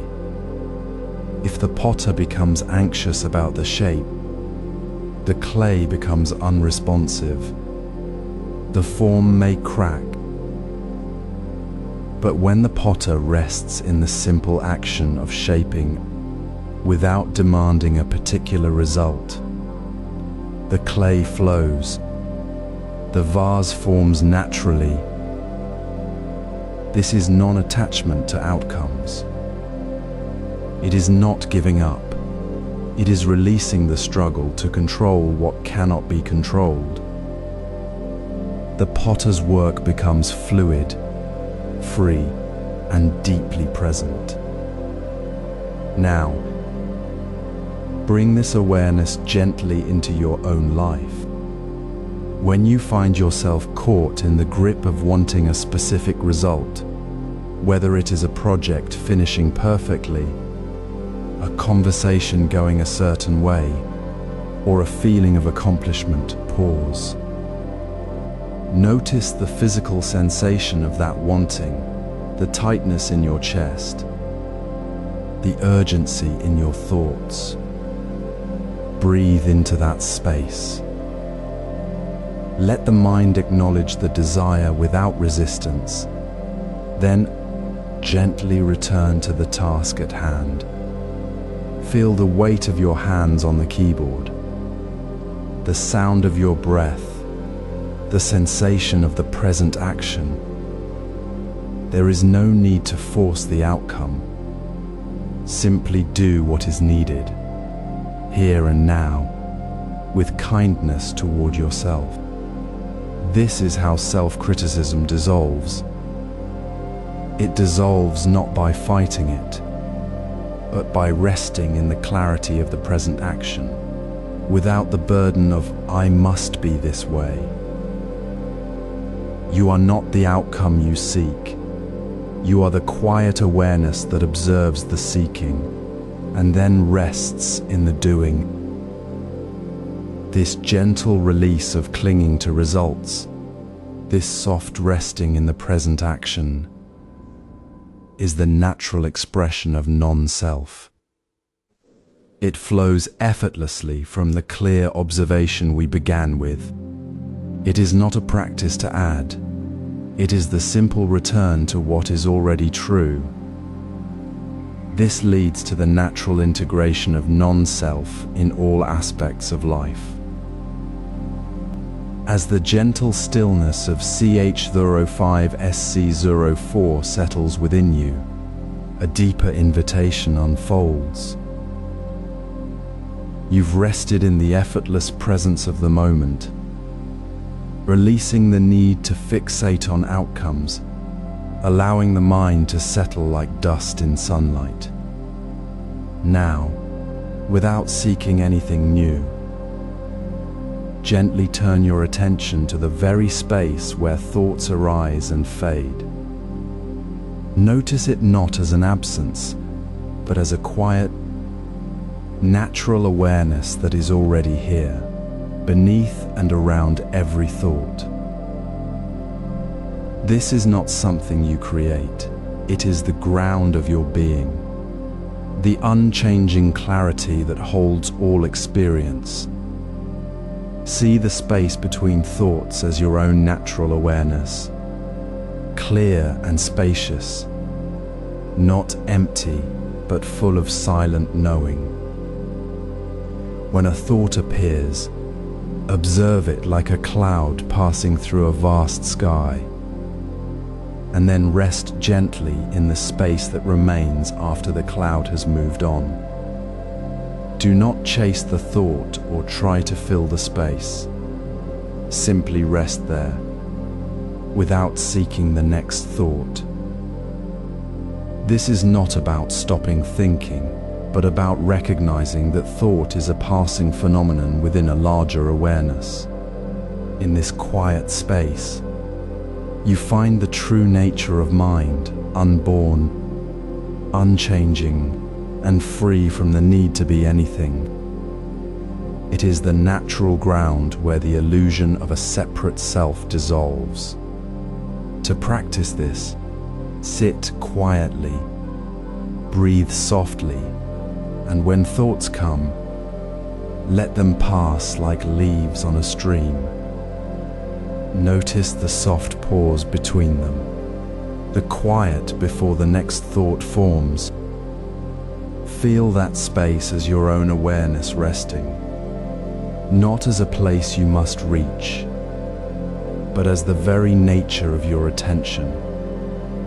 It is not a special state to be achieved, but the simple, clear presence you are already experiencing. When you rest here, without grasping or pushing away, you meet each moment as it is, without the burden of a separate self. This is the deepening of observation, where the observer is no longer a separate entity clinging to thoughts, but the very awareness that holds them. You see that thoughts are not who you are. They are like reflections on a calm pond, appearing and disappearing within the still water. This reveals how thoughts are reflections in a mirror.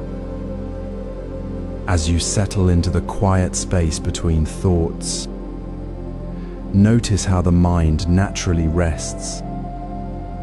This is not a place you create, but a quality already present, like the stillness beneath the surface of a mountain lake. In this calm, thoughts arise and pass, but they do not define the water. Imagine a clear, unbroken mirror held perfectly still. Thoughts are not the mirror itself. They are like reflections appearing on its surface.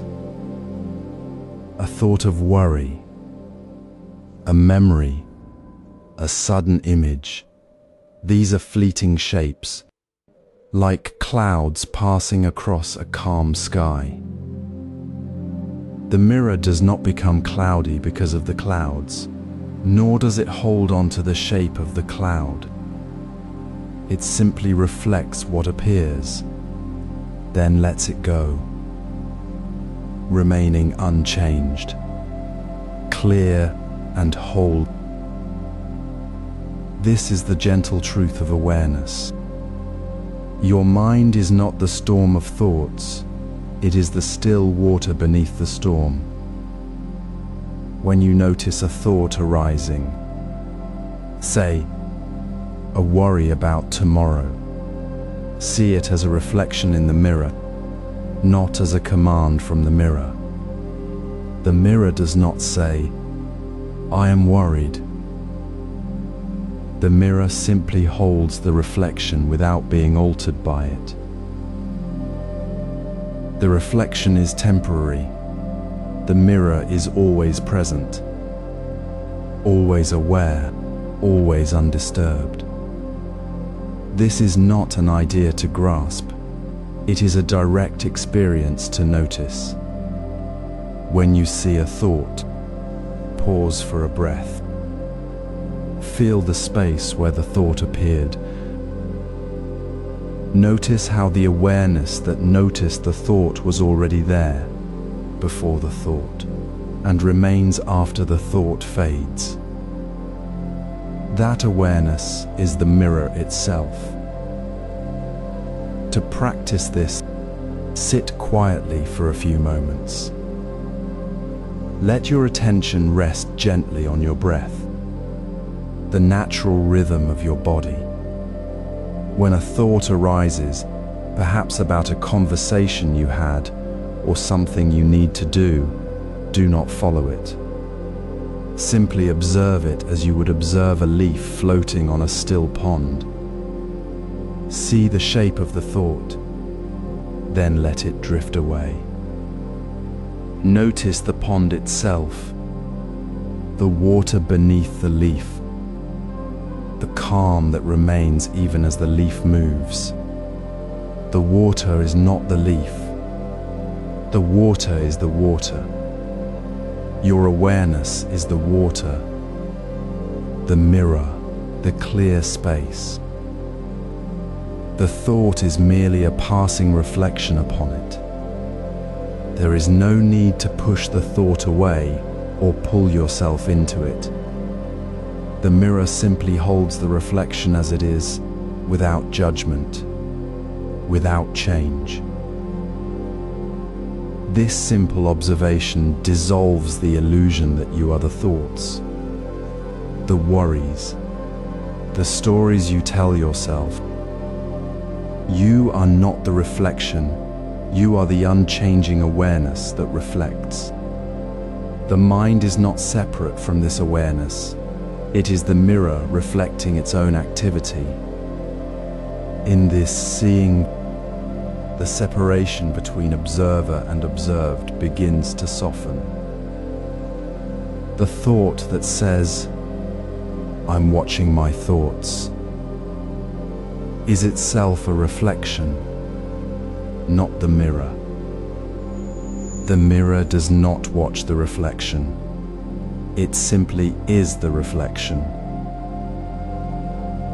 The space where you notice the thought is already the mirror, already the awareness. This is the quiet doorway. As you see thoughts as reflections on a clear mirror, you begin to see the mirror itself, the awareness that is always here, always present. Not a thing to be found, but the very ground of your being. This awareness is not separate from the reflection. It is the nature of the reflection itself. And this is where the observation deepens, leading you to see the observer without separation, not as a separate self watching thoughts, but as the very clarity that holds all things. Sit quietly now, dear friend, and simply rest in this moment of awareness. Feel the gentle stillness beneath the flow of thoughts, the natural clarity that has always been present. In the previous moments, we saw how thoughts arise and pass within the calm mirror of awareness. Now, let us gently deepen this observation.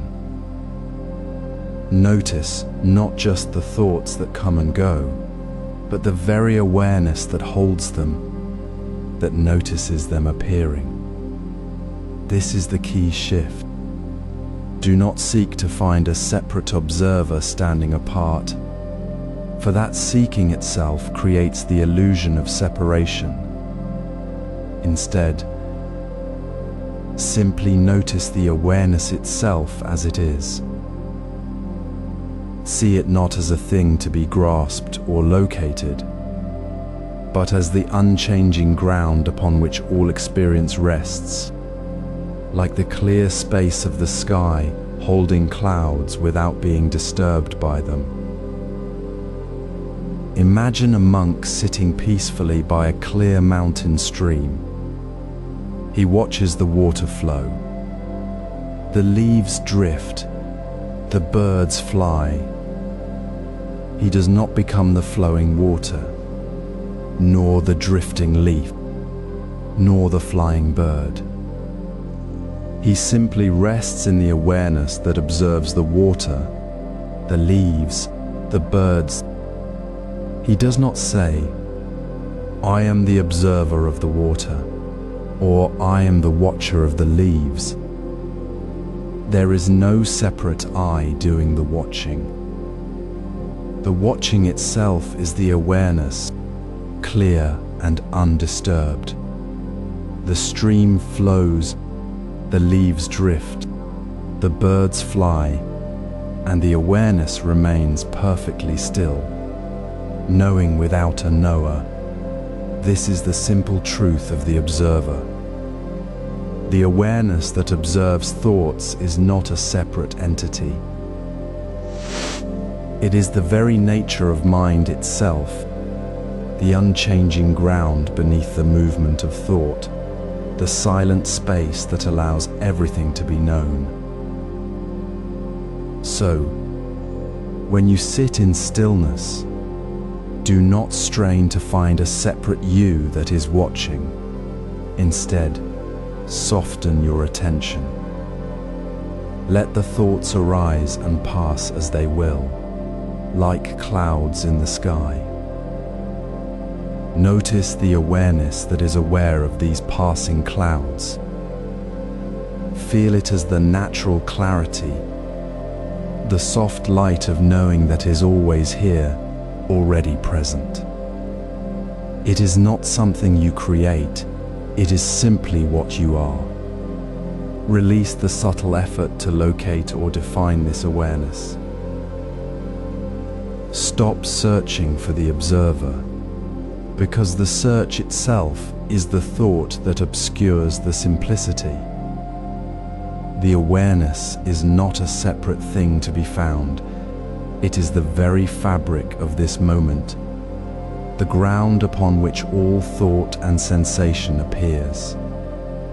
It is the unchanging witness, yet it is not a witness apart from the scene.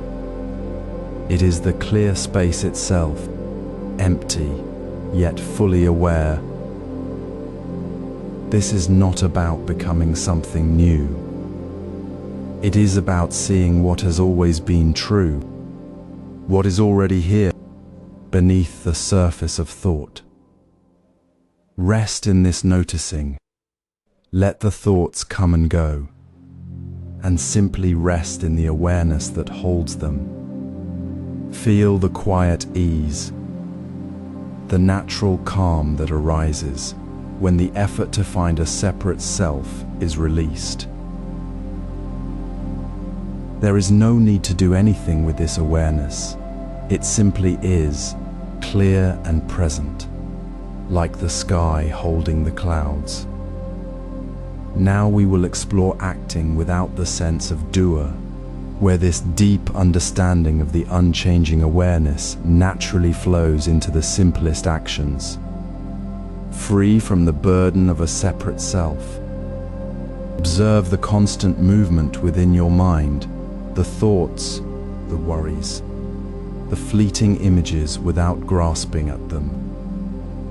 Notice how, beneath this activity, there is a quiet presence. It is not the absence of thought, but the calm that remains when thought arises and passes. This calm is not something you create or seek. It is simply your natural state, the ground upon which all experience appears. Like a deep, still pond reflecting the clouds without being disturbed by their passing, your awareness holds all mental activity without needing to change it. It is not separate from the thoughts, but the space in which they arise and dissolve. This stillness is not a goal to be reached. It is not a place you must travel to, or a feeling you must achieve. It is already here, always present, even as the mind churns. When you rest in this awareness, you do not chase the calm or cling to the quiet. You simply allow it to be, without adding the effort to find it or the desire to hold it. You rest in the knowing that stillness is not an object to be grasped, but the very nature of your being. It is not something you become. It is who you are, beyond the changing thoughts. Consider the example of a mountain lake on a windless morning. The surface is perfectly smooth, reflecting the sky and the trees with absolute clarity. Clouds drift across the sky, but the lake does not ripple to chase them or resist their passage. It simply reflects whatever appears, holding the image without disturbance. The lake does not say, "I am still," nor does it try to become stiller. It is simply still. This is the natural state of your awareness. The clouds of thought are like the passing clouds. The stillness is the lake itself. You do not need to become still. You are stillness aware of the clouds. Now, bring this gentle noticing into your own experience. In the midst of your day, pause for a single breath. Notice the thoughts flowing. Perhaps a worry about tomorrow, a memory of yesterday. Feel the gentle pull of the mind to follow them. Then, without forcing anything, rest your attention in the quiet space behind the thoughts. Notice how the mind may still be active, but the awareness observing it remains calm, undisturbed. Feel the natural ease of this space. It is not a special state you force, it is simply the ground you are already standing on. Rest here. Do not seek the stillness. Simply rest in the fact that stillness is already present, as natural as your own breath. This noticing is not about stopping thought. It is about recognizing the unchanging awareness that holds thought. It is the shift from seeing yourself as the thinker, the doer, the one who is constantly moving, to recognizing that the very awareness observing the movement is the still point. This is the deepening of the observation. It is not a new discovery, but a recognition of what has always been true. You are not separate from this stillness. You are this stillness aware of the world. This deepens into acting without the sense of doer. Notice how actions arise without a separate actor, like ripples on a still pond. Watch the mind as it observes itself, not as a separate thinker, but as the very space where thoughts and movements happen. There is no I behind the action, only the action itself unfolding. This gentle observation dissolves the illusion of a doer, revealing life as a continuous flow of events, not a personal project to manage or control.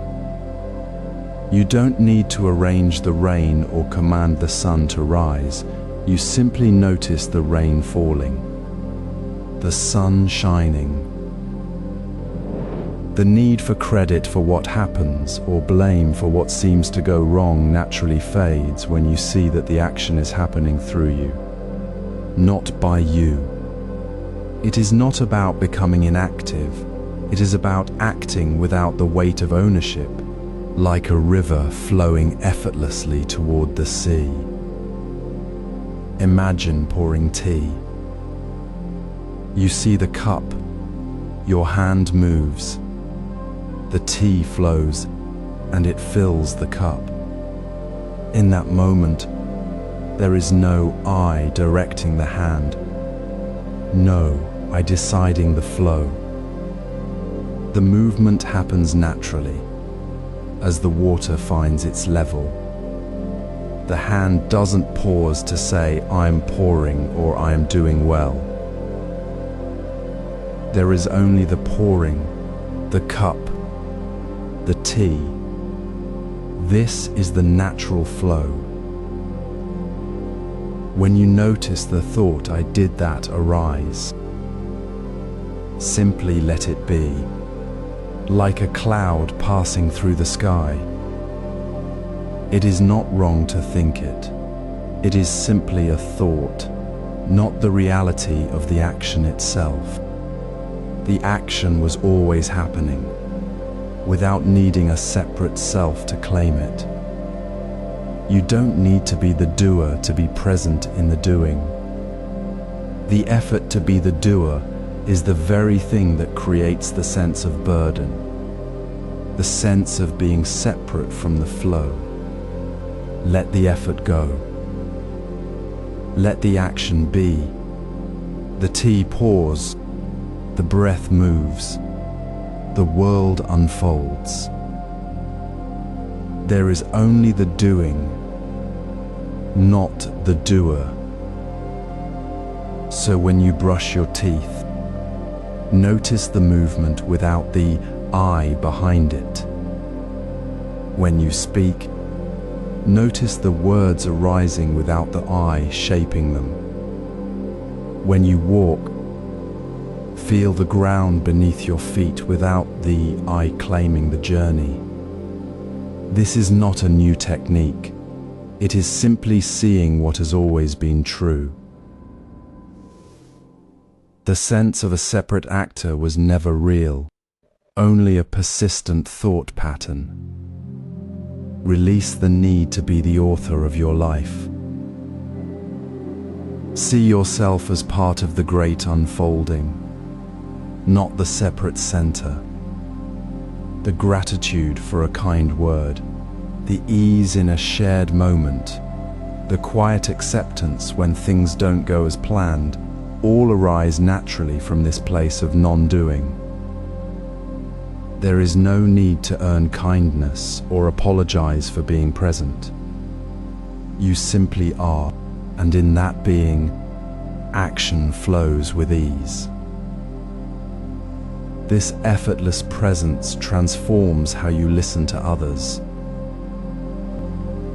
Close your eyes for a moment. Feel the quiet space within the sound of your breath. This is not about creating silence, but recognizing the stillness that is already present beneath the surface of thought. You have already touched this unchanging awareness in the previous chapter, where stillness was revealed not as something to achieve, but as your natural state, like a calm lake reflecting clouds without effort. Now, this same effortless presence becomes the ground for action. It is not that you stop doing things, but that action arises without the burden of a separate doer saying, "I am doing." It is a flowing, releasing ease. This is where listening with the whole body begins.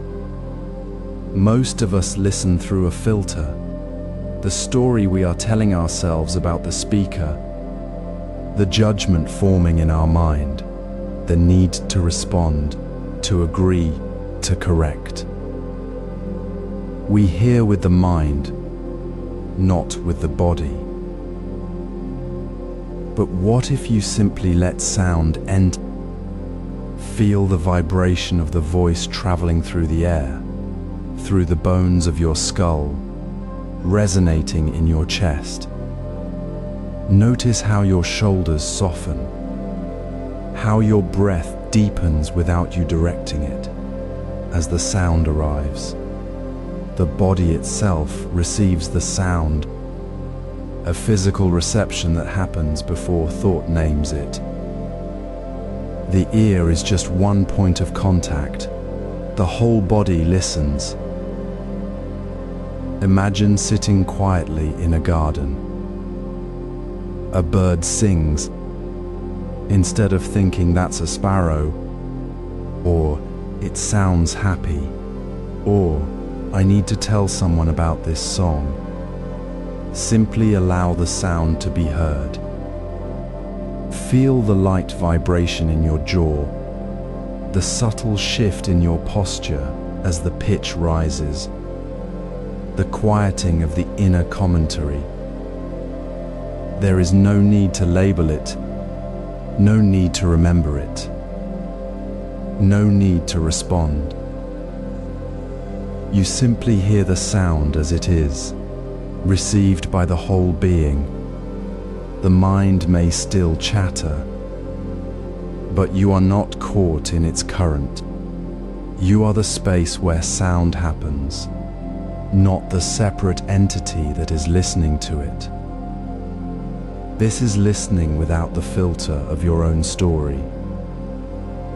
This is hearing without needing to respond. This practice is not about being quiet or passive. It is about being fully present with what is, without the separation of me and sound. It dissolves the illusion that there is a fixed, separate self that must always be reacting. You are the listening, the sound, the space between simultaneously and without division.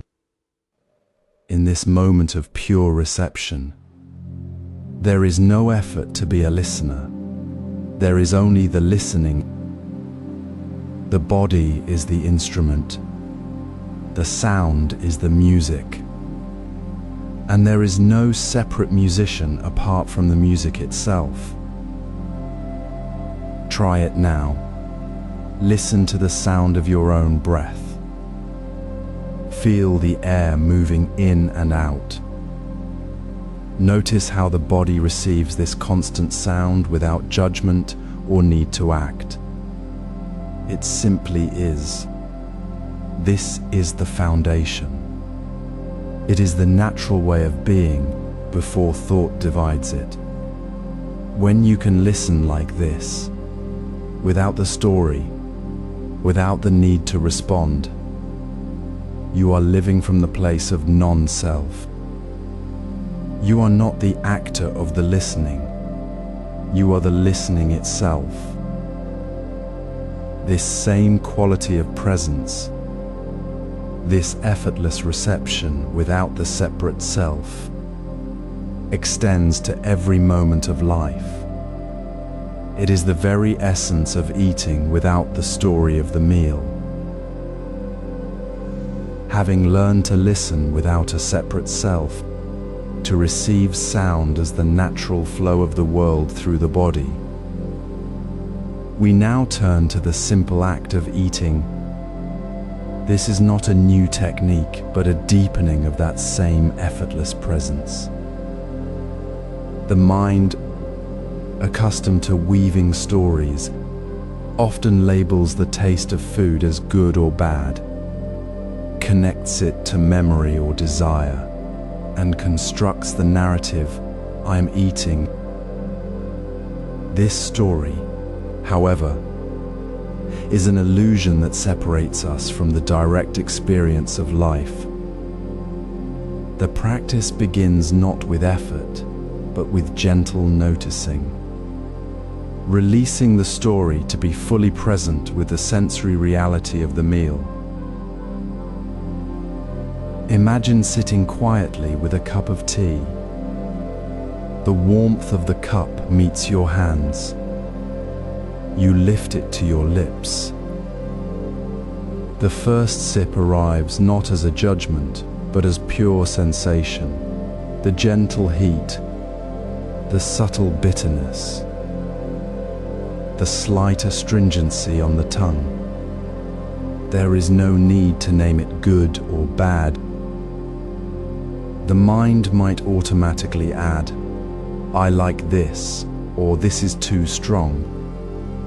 But we simply notice that thought arise and pass, like a cloud in a clear sky. We see the tea not as a thing we consume, but as a moment of taste, temperature, and sensation unfolding. The act of eating becomes a simple meeting between the body and the world, no doer, no separate self-demanding or judging. The rice in your bowl is not mine to eat, but the warmth, the softness, the grain against the tongue. The sensation of chewing is not "I am chewing," but the natural movement of the jaw, the tongue, the teeth, all happening without a central controller. This is not intellectual understanding. It is the quiet shift of attention from the story to the immediate, unadorned experience. In this moment, the burden of I dissolves. The effort to make the meal pleasant or to avoid the unpleasant falls away. There is only the taste, the texture, the warmth, and the awareness that holds it all without separation. We stop waiting for the meal to be good or bad and simply rest in the fact of tasting. This is how non-self reveals itself, not in grand events, but in the ordinary, sacred act of eating.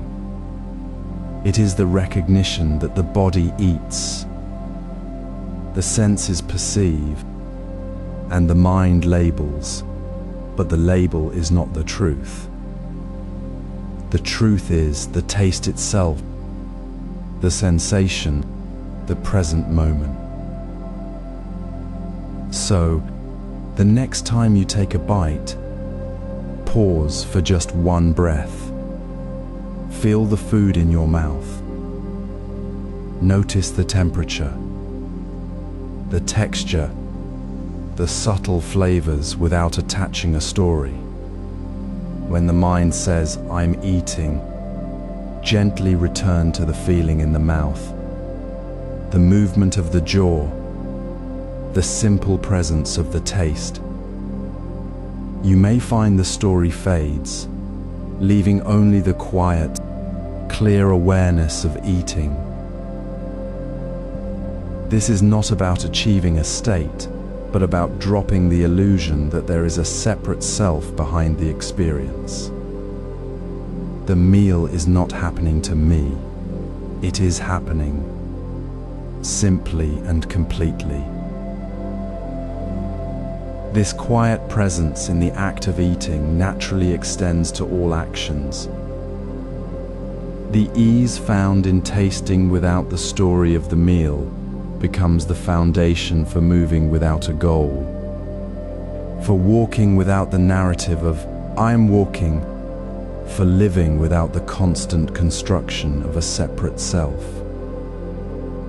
The story dissolves, and what remains is the natural, unbroken flow of life happening through us, as it always has. Imagine the simple act of walking, not the hurried stride of reaching a destination, but the quiet unfolding of steps as you move through the garden. Notice how your feet touch the earth, not as a planned sequence, but as a natural response to the ground beneath you. There is no separate self standing apart, deciding the next step. The movement simply arises, as naturally as a leaf falling or water flowing. This is the heart of moving without the need for a goal. It is not about stopping movement, but about releasing the constant inner commentary that demands the movement be better, faster, or lead somewhere significant. See the step not as an action performed by an actor, but as the earth meeting your foot, the body responding to the space it occupies. In Zen, this is seen in the practice of walking meditation. A practitioner walks slowly, not to reach a point, but to be fully present within each movement. The mind does not race ahead, calculating the path or the distance left. There is no I trying to make the walk more meaningful or efficient. Instead, the entire body, the whole field of awareness, is engaged in the simple, immediate act of stepping. The sound of the footfall, the shift of weight, the rhythm of breath, these are not separate from the movement, they are the movement itself, expressed without a separate controller. It is not passive, it is deeply active presence, free from the burden of planning the next step. The movement is simply what is happening now, right here, in this moment. Notice how often we move with an invisible agenda. Reaching for a cup, we already think about the next sip, the next thought. Turning to speak, we rehearse the words before they leave our lips. We measure our movements against some internal standard of better, smoother, quicker, more elegant. This constant comparison creates a subtle tension, a sense of striving that separates us from the simplicity of action. It is the illusion of a separate self, the I who must make things better, who must control the outcome. When we release that need, the movement becomes lighter, more fluid. It ceases to be a means to an end and becomes the end itself, a natural expression of being present in the body. Try it now. As you sit, feel the subtle shift in your posture. Notice the next movement you make, perhaps reaching for a glass. Before you do it, pause. See if you can simply allow the movement to arise, without the inner voice saying, "Now I will reach," or "This should be smooth." Feel the intention to move without the separate self that claims to be doing the moving. See if the movement can happen as naturally as breathing, without the need for it to be better. This is not about perfection. It is about presence. It is about discovering that the movement was always happening, without the need for a separate actor to initiate it. The goal was the illusion. The movement itself is the freedom. This effortless, unplanned movement, where the action is the expression and not the means to something else, is the true experience of non-self in action. It dissolves the separation between the mover and the movement, revealing the seamless flow of life itself. Now we will explore feeling without naming. After the quiet peace of eating, where the self dissolved in taste and texture, and movement arose without the need for a separate self to initiate it. We turn now to the breath. This simple, constant presence is not a new thing to do, but a return to what is already here, resting in the immediate sensation. The breath flows like a river, never stopping, never needing to be named. Yet we often split it into in and out, creating a story around what is simply sensation. This naming builds a wall between us and reality, a filter called me that says, "This is mine. This is happening to me." But what if we simply felt the coolness at the nostrils, the gentle rise of the belly, the soft release at the chest, without adding a single word? What if we saw the sensation as it is, not as breath, but as pure, shifting feeling? Imagine a monk sitting beneath an old tree, watching a single leaf drift down. He does not think, "That leaf is falling," or "I'm watching a leaf." He simply sees the leaf's movement, the way light touches it, the soft sound as it lands. There is no eye observing, there is only the leaf and the space of seeing. This is the heart of feeling the breath without naming it. The sensation is not my breath or the breath, but a clear, direct experience of coolness, pressure, warmth, each moment fresh and unmarked.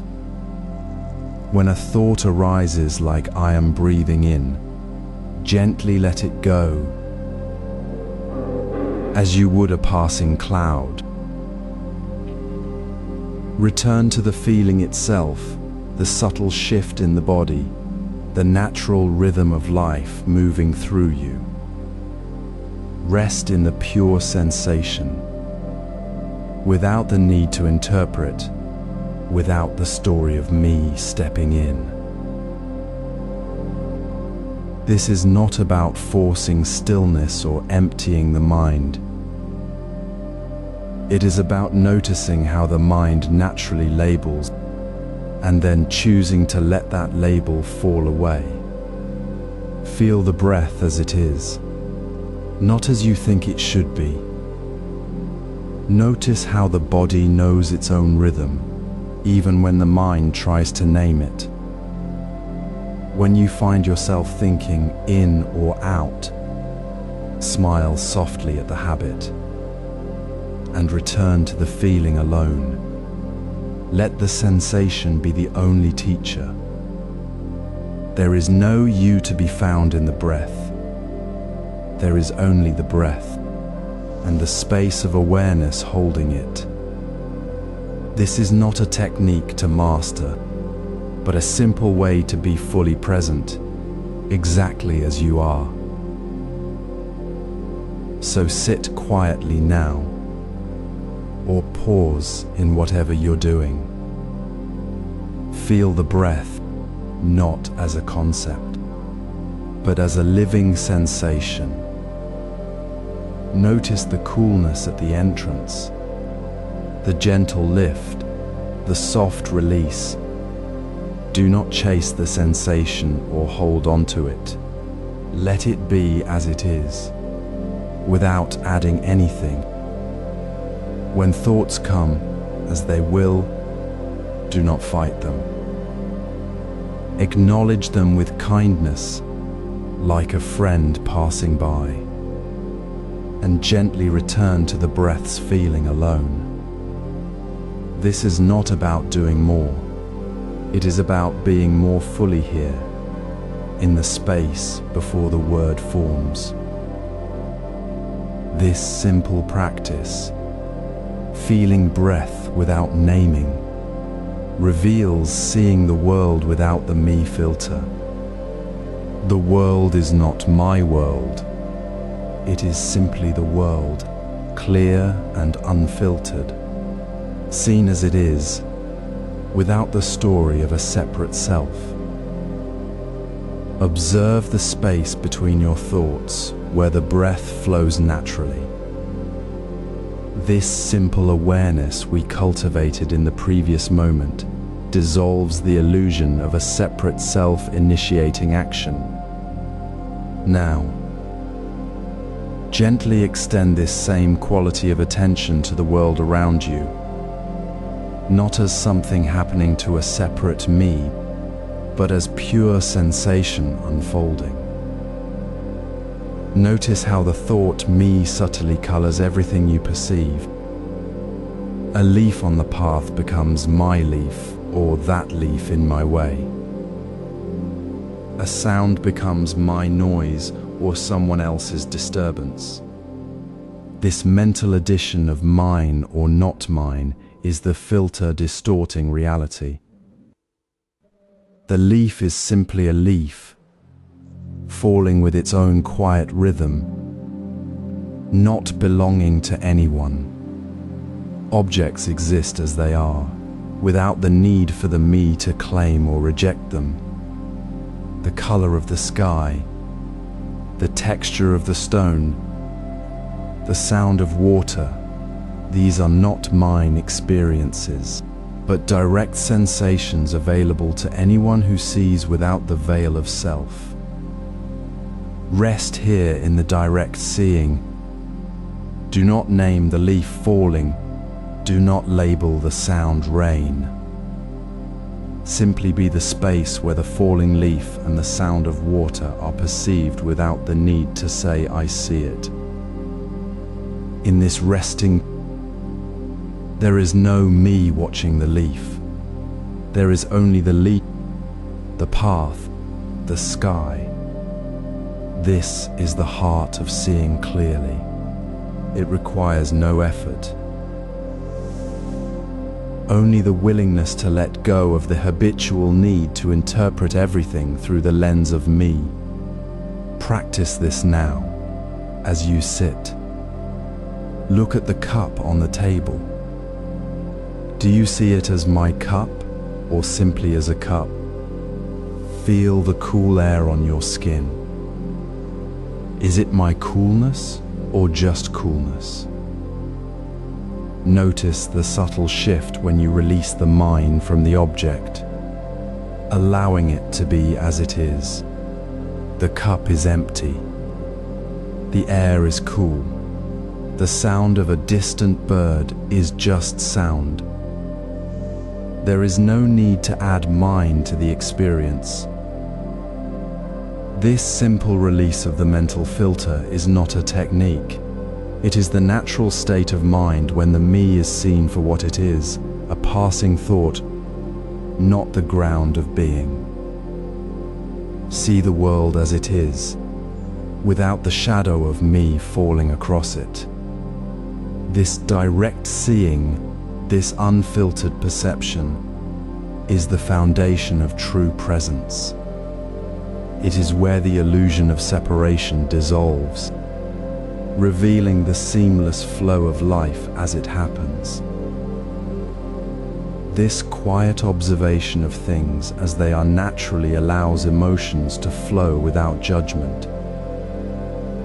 As we settle into the stillness of unfiltered seeing, the natural flow of experience reveals itself. We notice how the mind, without our interference, moves through sensations, sounds, and the subtle currents of feeling. This is the moment we step beyond the old habit of labeling and claiming. Emotions do not belong to a separate self. They are simply energy moving through the body, like wind through a forest or water in a stream. When we observe this movement without adding the word mine or not mine, without the inner commentary that says, this should not be here, we discover a different way to be with feeling. Judgment, that quiet voice that says this is bad or I shouldn't feel this, is the barrier that blocks the natural flow. It is like planting a stone in a river. The water cannot move freely, and tension builds. But when we release that judgment, we allow the river to flow again. Imagine sitting by a quiet pond. A leaf drifts across the surface.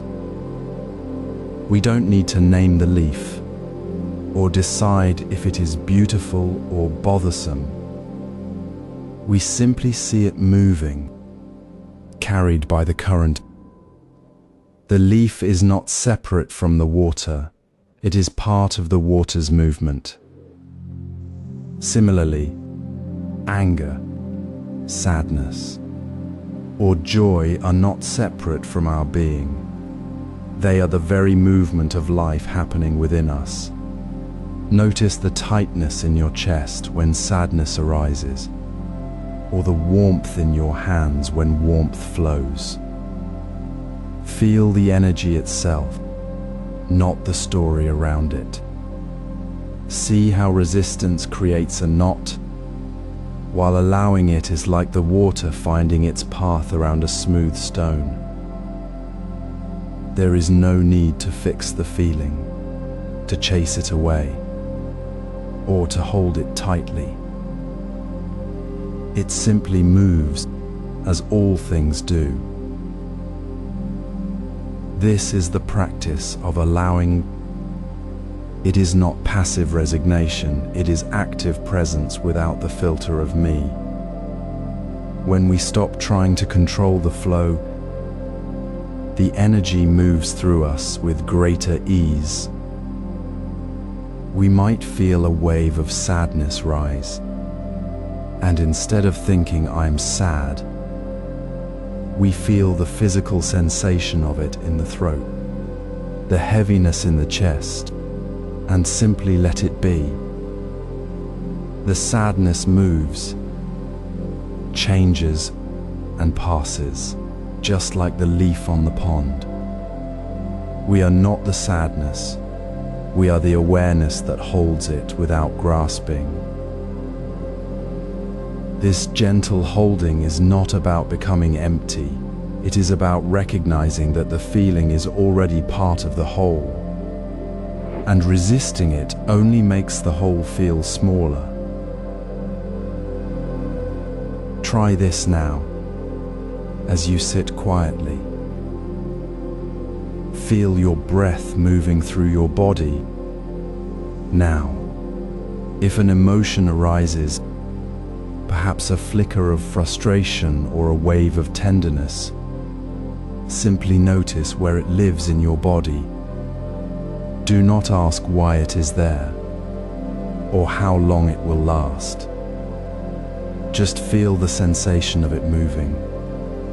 See if you can soften the edge of judgment that says this is wrong. Feel the difference when you allow the energy to flow rather than trying to stop it. This is not about being happy or calm. It is about being fully present with what is, exactly as it is. The resistance is the only real discomfort. The flow is the natural state.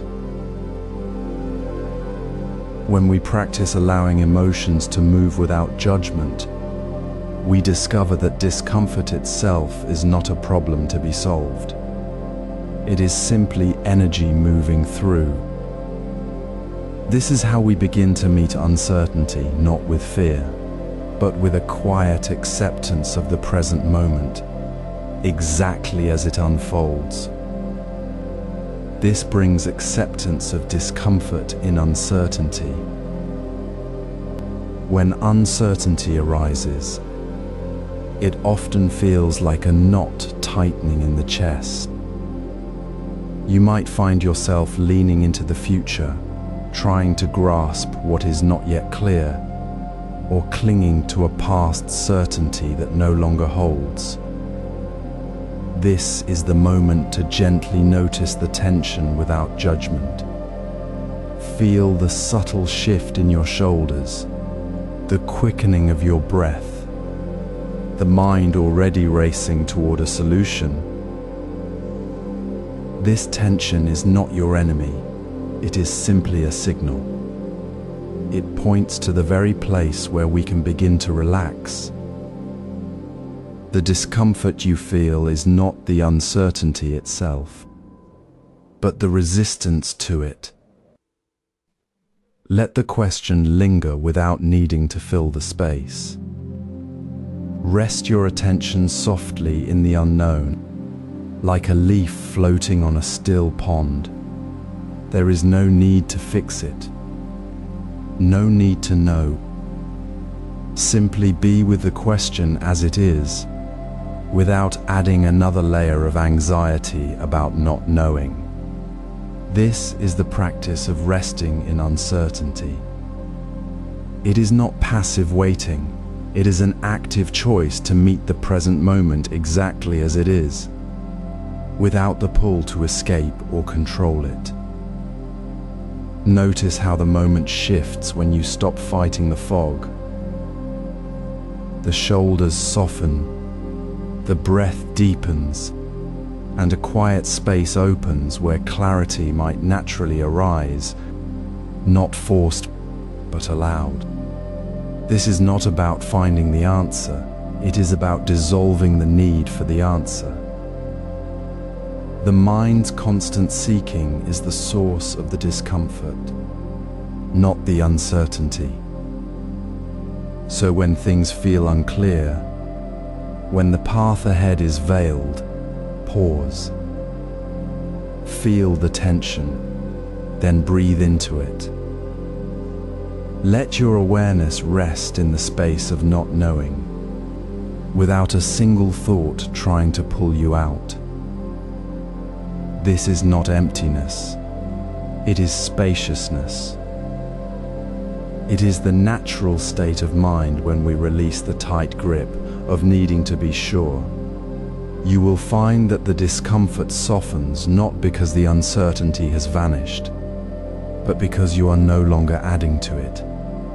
The energy that was spent resisting now flows gently, like water finding its own level.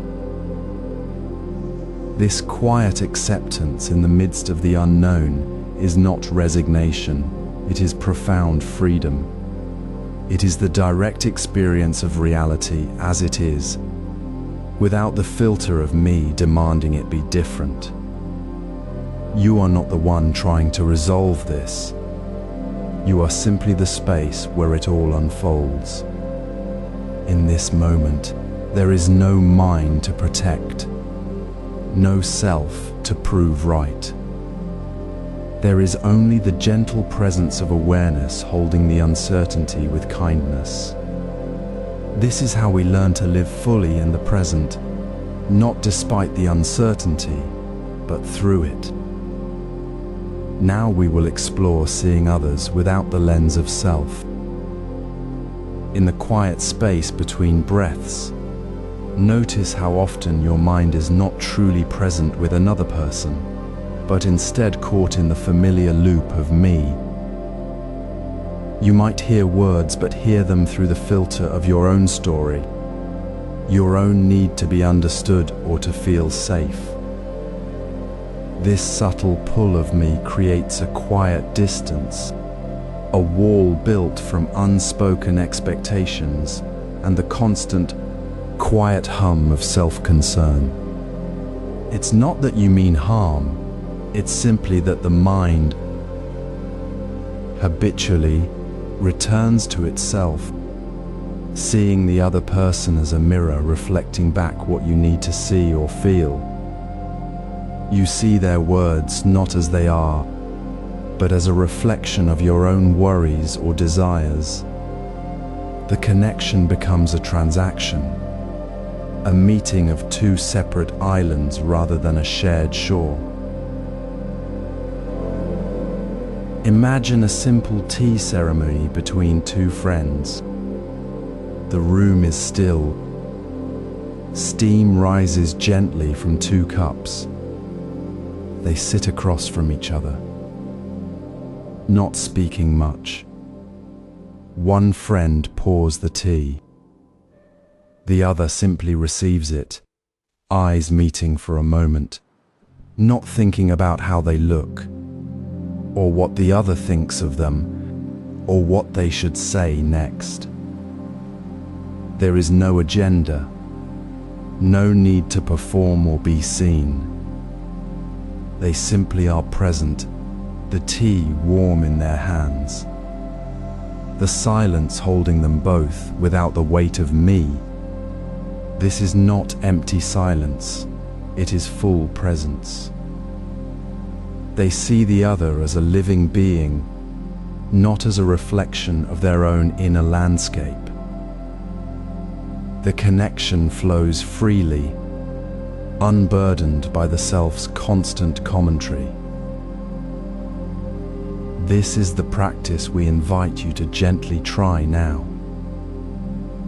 The next time you share a moment with someone, a colleague, a partner, a child, pause for just one breath before responding.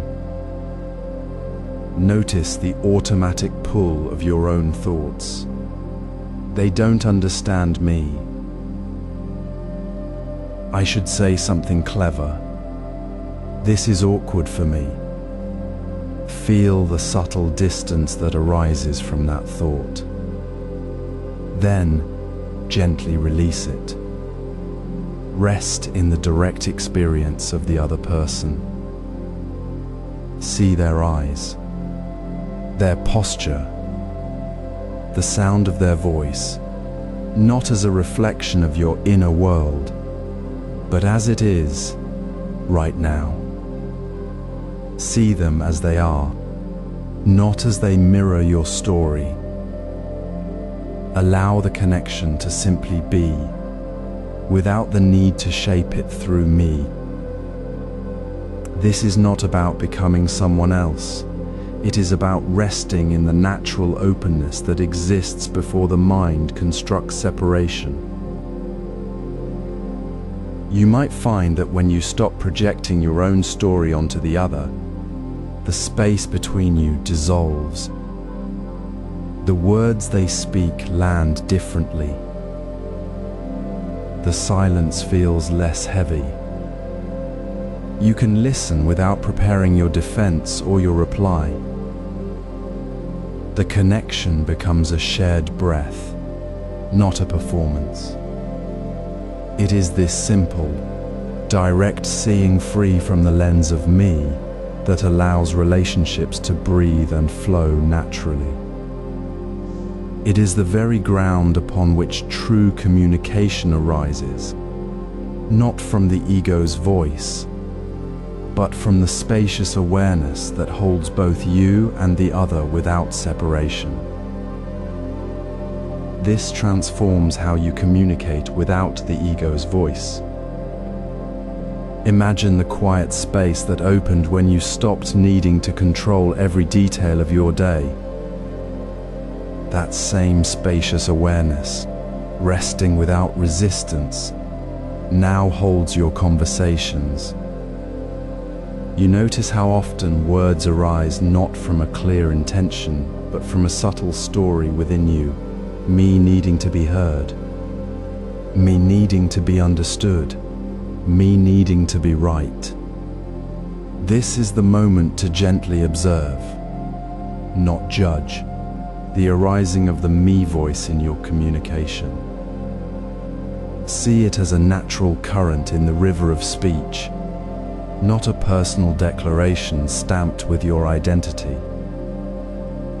When you speak, feel the words flow like breath moving through you, not as a statement meant to shape another's view of you, but simply as the natural expression of the moment unfolding. Consider a simple exchange with a friend. They mention a difficulty they're facing. Your first impulse might be to share your own similar story, to offer advice shaped by your own experience, or to explain how you'd handle it. This is the me story speaking. Instead, pause. Notice the impulse. Then, let the words flow without the need to attach your identity to them. You might simply say, "That sounds really hard," or "I hear you're feeling overwhelmed." The words arise from the space of listening, not from the need to be seen as the wise one. The conversation becomes a shared space, not a performance. You speak not to prove something about yourself, but because the moment calls for it, like a leaf falling naturally from a branch. This is the practice of releasing the need for others to understand me. When you stop speaking from the story of me, you also stop needing their reaction to confirm your worth. You speak from the clarity of the moment, and in that clarity, you truly hear them. You no longer wait for their agreement or their understanding of your perspective. The connection deepens because it rests on direct experience, not on the ego's demand to be known. The words become light, not heavy with the weight of personal need. Reflect now on your own conversations. The next time you feel the urge to explain yourself, to defend, to share your story as the main point, pause. Feel the breath. Ask softly, is this arising from the need for me to be understood? Or is it simply what needs to be said here? Notice the difference in your body, tension falling away when you release the need to be heard. Feel the freedom of speech as a natural expression, like rain falling on the earth, not as a demand for recognition. See that your true self is not in the words you speak, but in the spacious presence that allows the words to come and go without attachment. This quiet release, this speaking without the ego's voice, creates a profound shift. It dissolves the invisible barrier you might have been building between yourself and another. You no longer speak to be seen, but simply to be present. And in that presence, you receive the other without the immediate need to react, to fix, or to add your own story. The space of true connection opens, free from the weight of self-centered communication.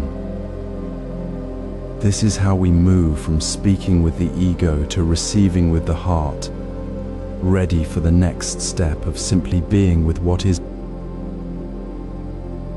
Imagine sitting quietly, perhaps after a conversation that stirred something within you. You notice a familiar tightness in your chest, a quick thought forming like an automatic reply before you even fully hear the words. This is the moment to gently pause. The teaching here is simple. See those reactions not as personal attacks, but as old, conditioned patterns rising up, like waves on a pond stirred by a breeze. They are not who you are. They are just responses, learned long ago, now surfacing in the present. Resting in receiving means allowing the words to land without immediately needing to defend, explain, or judge them as good or bad for you. It is the deep quiet of simply hearing without the need to become something in response. Consider the simple act of sharing tea. The host pours slowly, without expectation, offering the cup with open hands. The guest accepts it, not thinking about how to respond, not worrying about whether the tea is perfect, not even needing to say thank you immediately. They simply hold the warmth, feel the weight of the cup, and receive the offering in the space of pure presence. There is no reaction needed because there is no separate self waiting to be confirmed or threatened. The tea is just tea. The offering just an offering. The receiving just a quiet act of being here, now. This is the essence of receiving without the need to react. It is not passive silence, it is active presence. Free from the pull of the ego's demand for a response. Now, bring this to your own life. Next time someone speaks, perhaps someone you care about, notice the automatic pull to react. Do you feel the urge to explain yourself, to correct them, to feel hurt, or to feel superior? Pause. Feel the sensation in your body, the slight tension, the quickening breath. Instead of following the impulse, observe it. See it as a conditioned reflex, like a knee-jerk reaction, not a personal truth about the other person or your worth. breathe into that space between their words and your response. Rest in the simple act of receiving their words, their presence, without adding your own story or needing to fix anything. You are simply receiving, like the cup holding the tea, without needing to become anything else. This is not about ignoring feelings. It is about seeing them clearly, without letting them pull you into separation. It is the deep calm of being fully present with the other person, without the barrier of your own reaction. Notice how this changes the quality of connection. When you stop reacting, the space between you opens. The other person may feel less defended, more seen, not as a mirror for your story, but as they truly are in that moment. You are no longer speaking or listening from a place of separation, of me needing something from you. You are simply meeting in the shared space of direct experience. The need to react dissolves because there is no separate self to protect or prove. The connection flows naturally, without the weight of ego. This deepens into loving without a separate self. In relationships, we often believe love requires a separate self to give and receive. We hold the thought, "I love you," as if love were a possession we own and offer. This creates a subtle barrier, a sense of me extending love to you, as if we were two separate islands trying to build a bridge. But true connection flows naturally, like water finding its path, without the need for a separate giver or receiver. Notice how love arises in simple moments when you share a silent glance, offer a cup of tea, or simply listen without planning your response. Feel how it exists as a gentle current, not as something you manufacture or claim as my love. It is not a thing you hold, but a space where connection happens. This is the essence of seeing unity. When you help a friend carry a heavy bag, do you feel like I am helping you, or does it simply unfold? A natural movement of care without the separate identities of helper and helped. The love in that moment is not between two separate beings.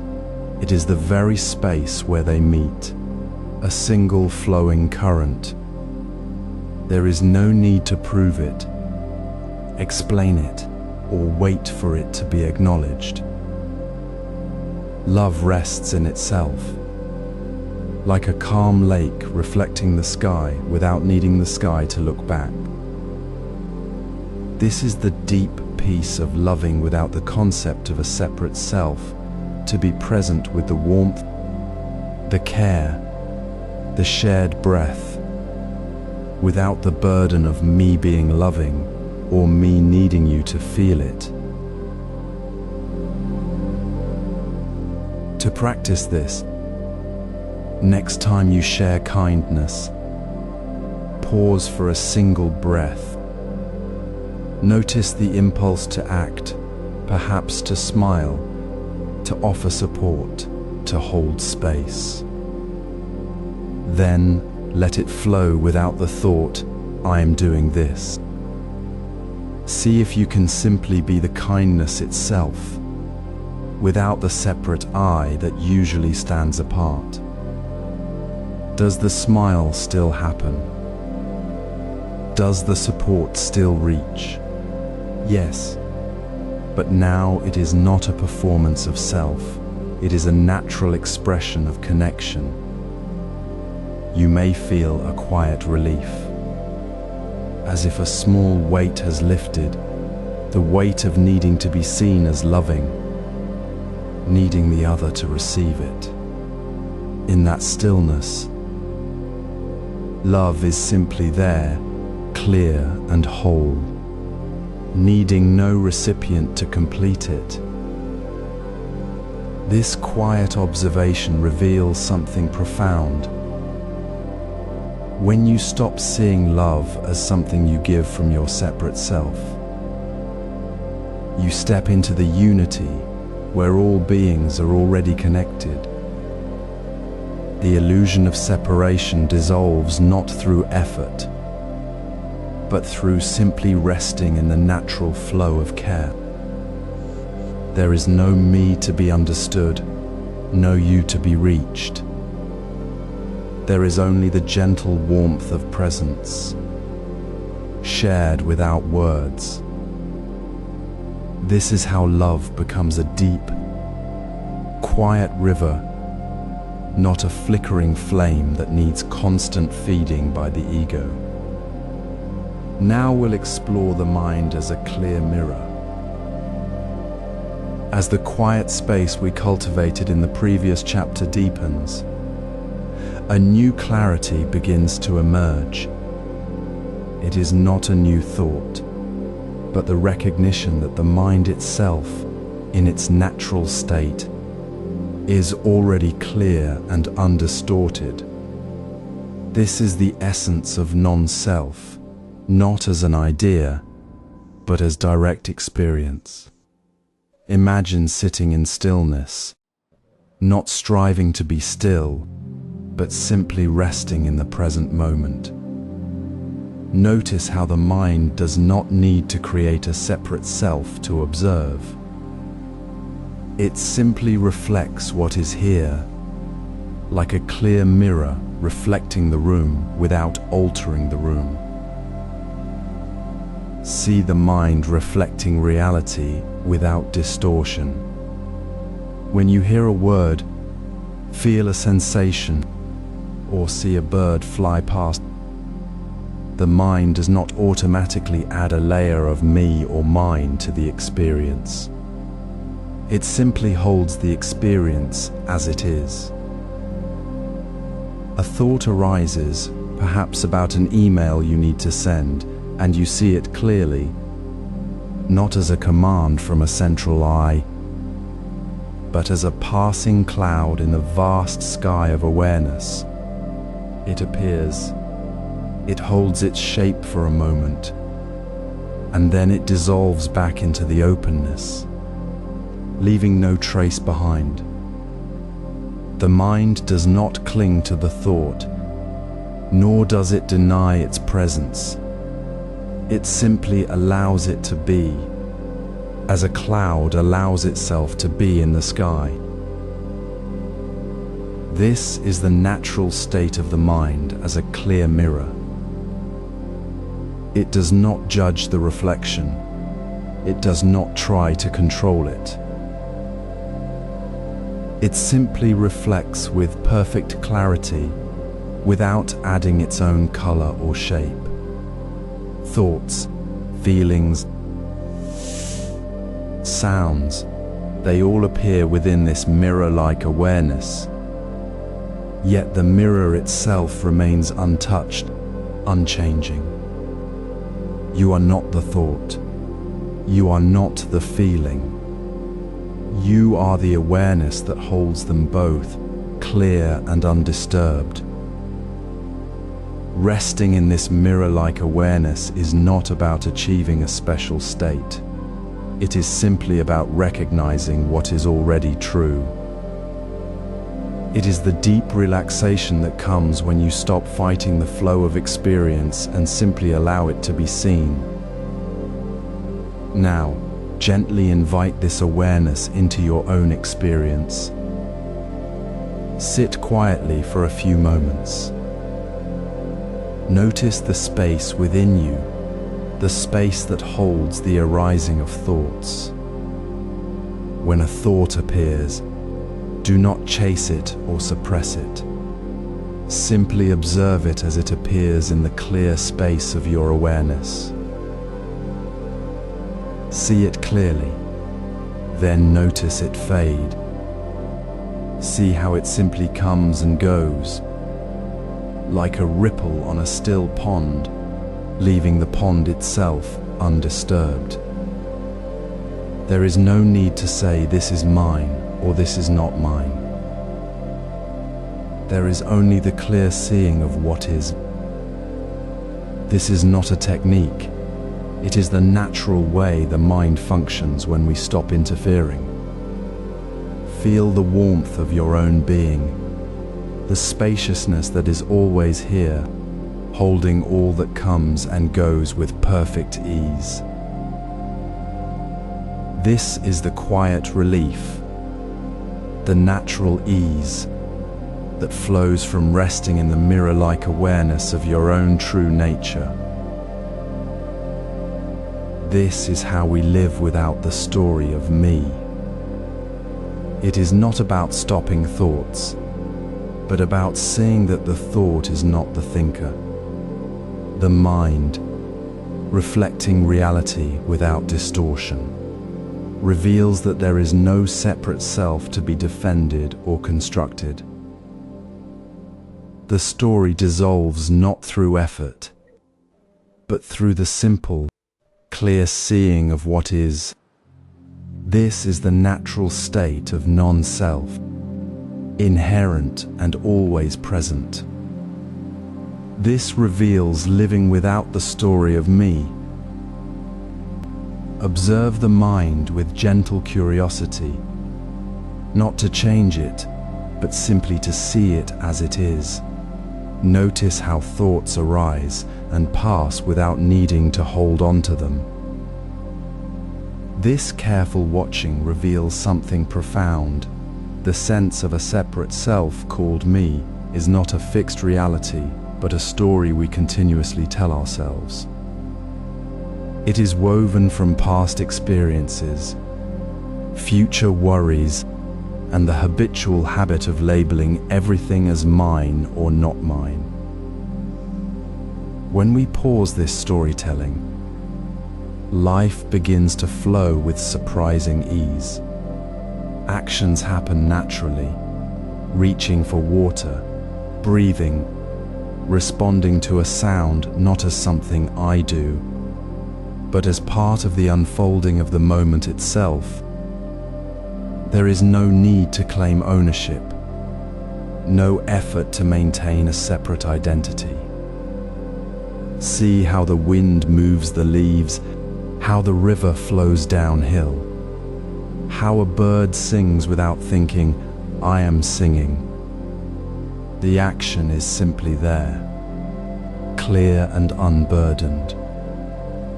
This is the natural state of non-self, not something we force, but something we recognize when we stop interfering. Consider this Zen story. A monk walked beside a rushing river, his face calm. A traveler, struggling against the current, shouted, "How do you cross without being swept away?" The monk replied, "I do not cross. I am the river." The traveler was confused. The monk meant that he did not see himself as separate from the water's flow. He did not resist or cling to an idea of me crossing. He simply moved with the current, his actions part of the river's natural movement. There was no struggle, no personal effort. The river flowed, the monk walked, and the sense of me dissolved into the flow. This is not a state of emptiness, but of full presence, where every action is clear and uncluttered by the need for a separate self. Now, try this softly. Sit quietly for a moment. Notice the next thought that arises. See if you can observe it without adding, "I think this," or "this is about me." When you feel the urge to say, "I'm tired," or "I should do this," pause. Ask gently, is there a separate me here?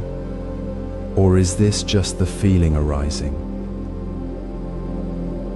You might find the thought dissolves like mist in sunlight, leaving only the quiet awareness of the moment. See how the breath flows in and out without needing a me to guide it. See how the sound of a bird arrives without a separate self to receive it. Rest simply in this being, without needing to define who is experiencing it. There is no need for a story, no need to be anything. You are already the space where everything happens, clear and undisturbed. This resting is not passive. It is the natural ease of recognizing that you are not a separate thing holding on to life, but the very life that flows through all things. Notice how this ease unfolds into the pure joy of being unattached. As you breathe now, notice the subtle shift when you stop trying to hold on to the thought of me. This is the gentle invitation to see how attachment, that quiet insistence that things must be a certain way, creates a constant undercurrent of strain. It's not that life is difficult, but that our resistance to how things simply are, the way a leaf falls, the way a thought arises, builds a wall between us and the flow of being. When we grasp at the idea of a separate self, or cling to how we believe things should be, we tighten around the very thing we seek to protect.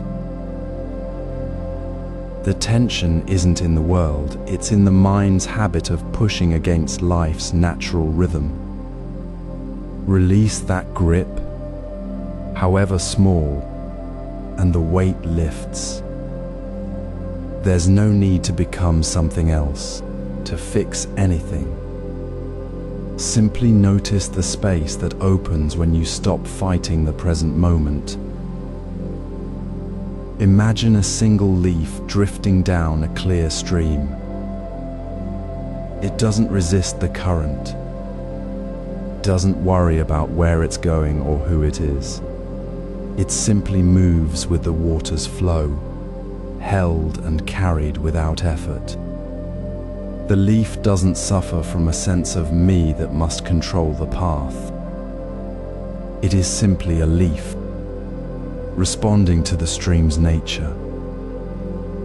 This is the natural state.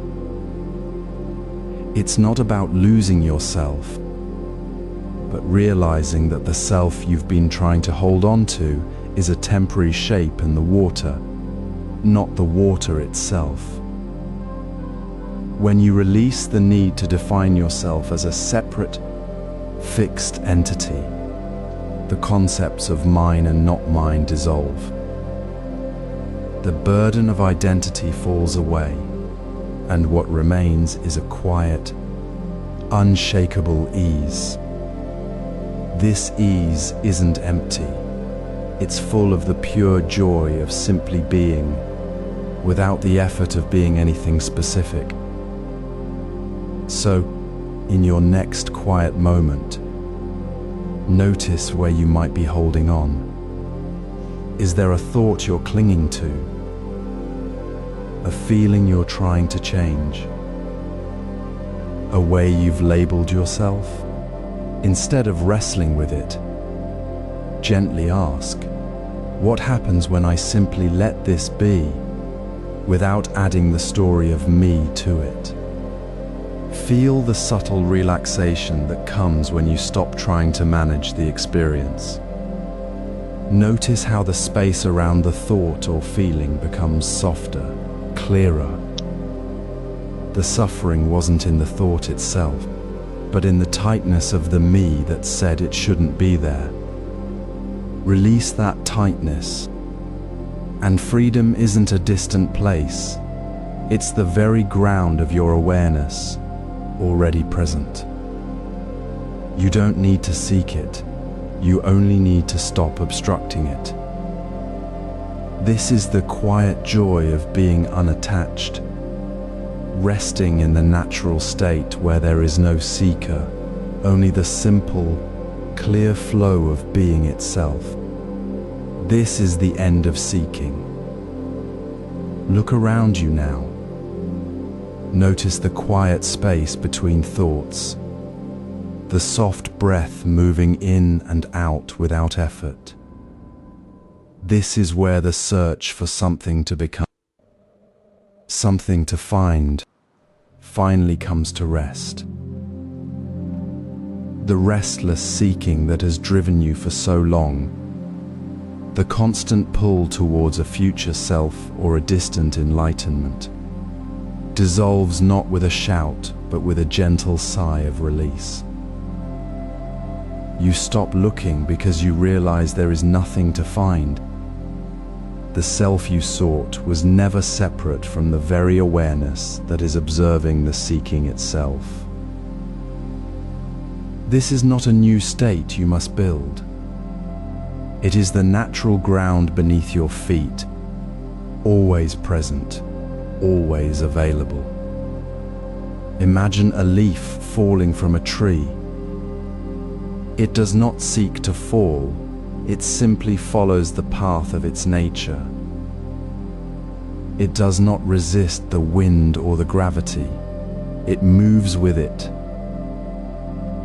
There is no effort, no striving in the falling. It is simply being a leaf, moving as a leaf moves. This is the natural state of non-self.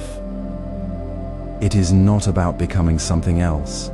It is about recognizing what has always been here, the effortless flow of being itself. In this recognition, the frantic need to fix, to achieve, to define, to prove, begins to soften. You see that suffering arose not from the simple fact of being, but from the resistance to being exactly as it is in this moment. You were seeking peace as if it were a place to arrive at, a state to attain. But peace is not a destination. It is the quiet hum of awareness when the internal struggle ceases. It is the stillness beneath the surface of the mind when you stop fighting the current of life. It is the simple, unadorned reality of this moment, right here, right now. So, for a few breaths, try this. Pause the internal commentary. Let go of the need to understand, to solve, to make it better. Simply rest in the sensation of your breath, the sound of the room, the feeling of your body sitting. Notice the space where the seeking was. Feel the absence of the burden. There is no self to maintain here, no enlightenment to chase. There is only this. This simplicity is not empty. It is full of the quiet, unshakable peace of being. It is the natural state of non-self, revealed not through effort, but through the gentle dropping of all effort. This peace has always been your ground. It is not something you earn. It is the very fabric of your awareness. The end of seeking is not a loss, but a homecoming. You're not seeking to become something you are not. You are simply recognizing the vast, open space of being that you already are. Rest now. not in a future moment, but in this one, simply resting in what is. This is the natural state of non-self,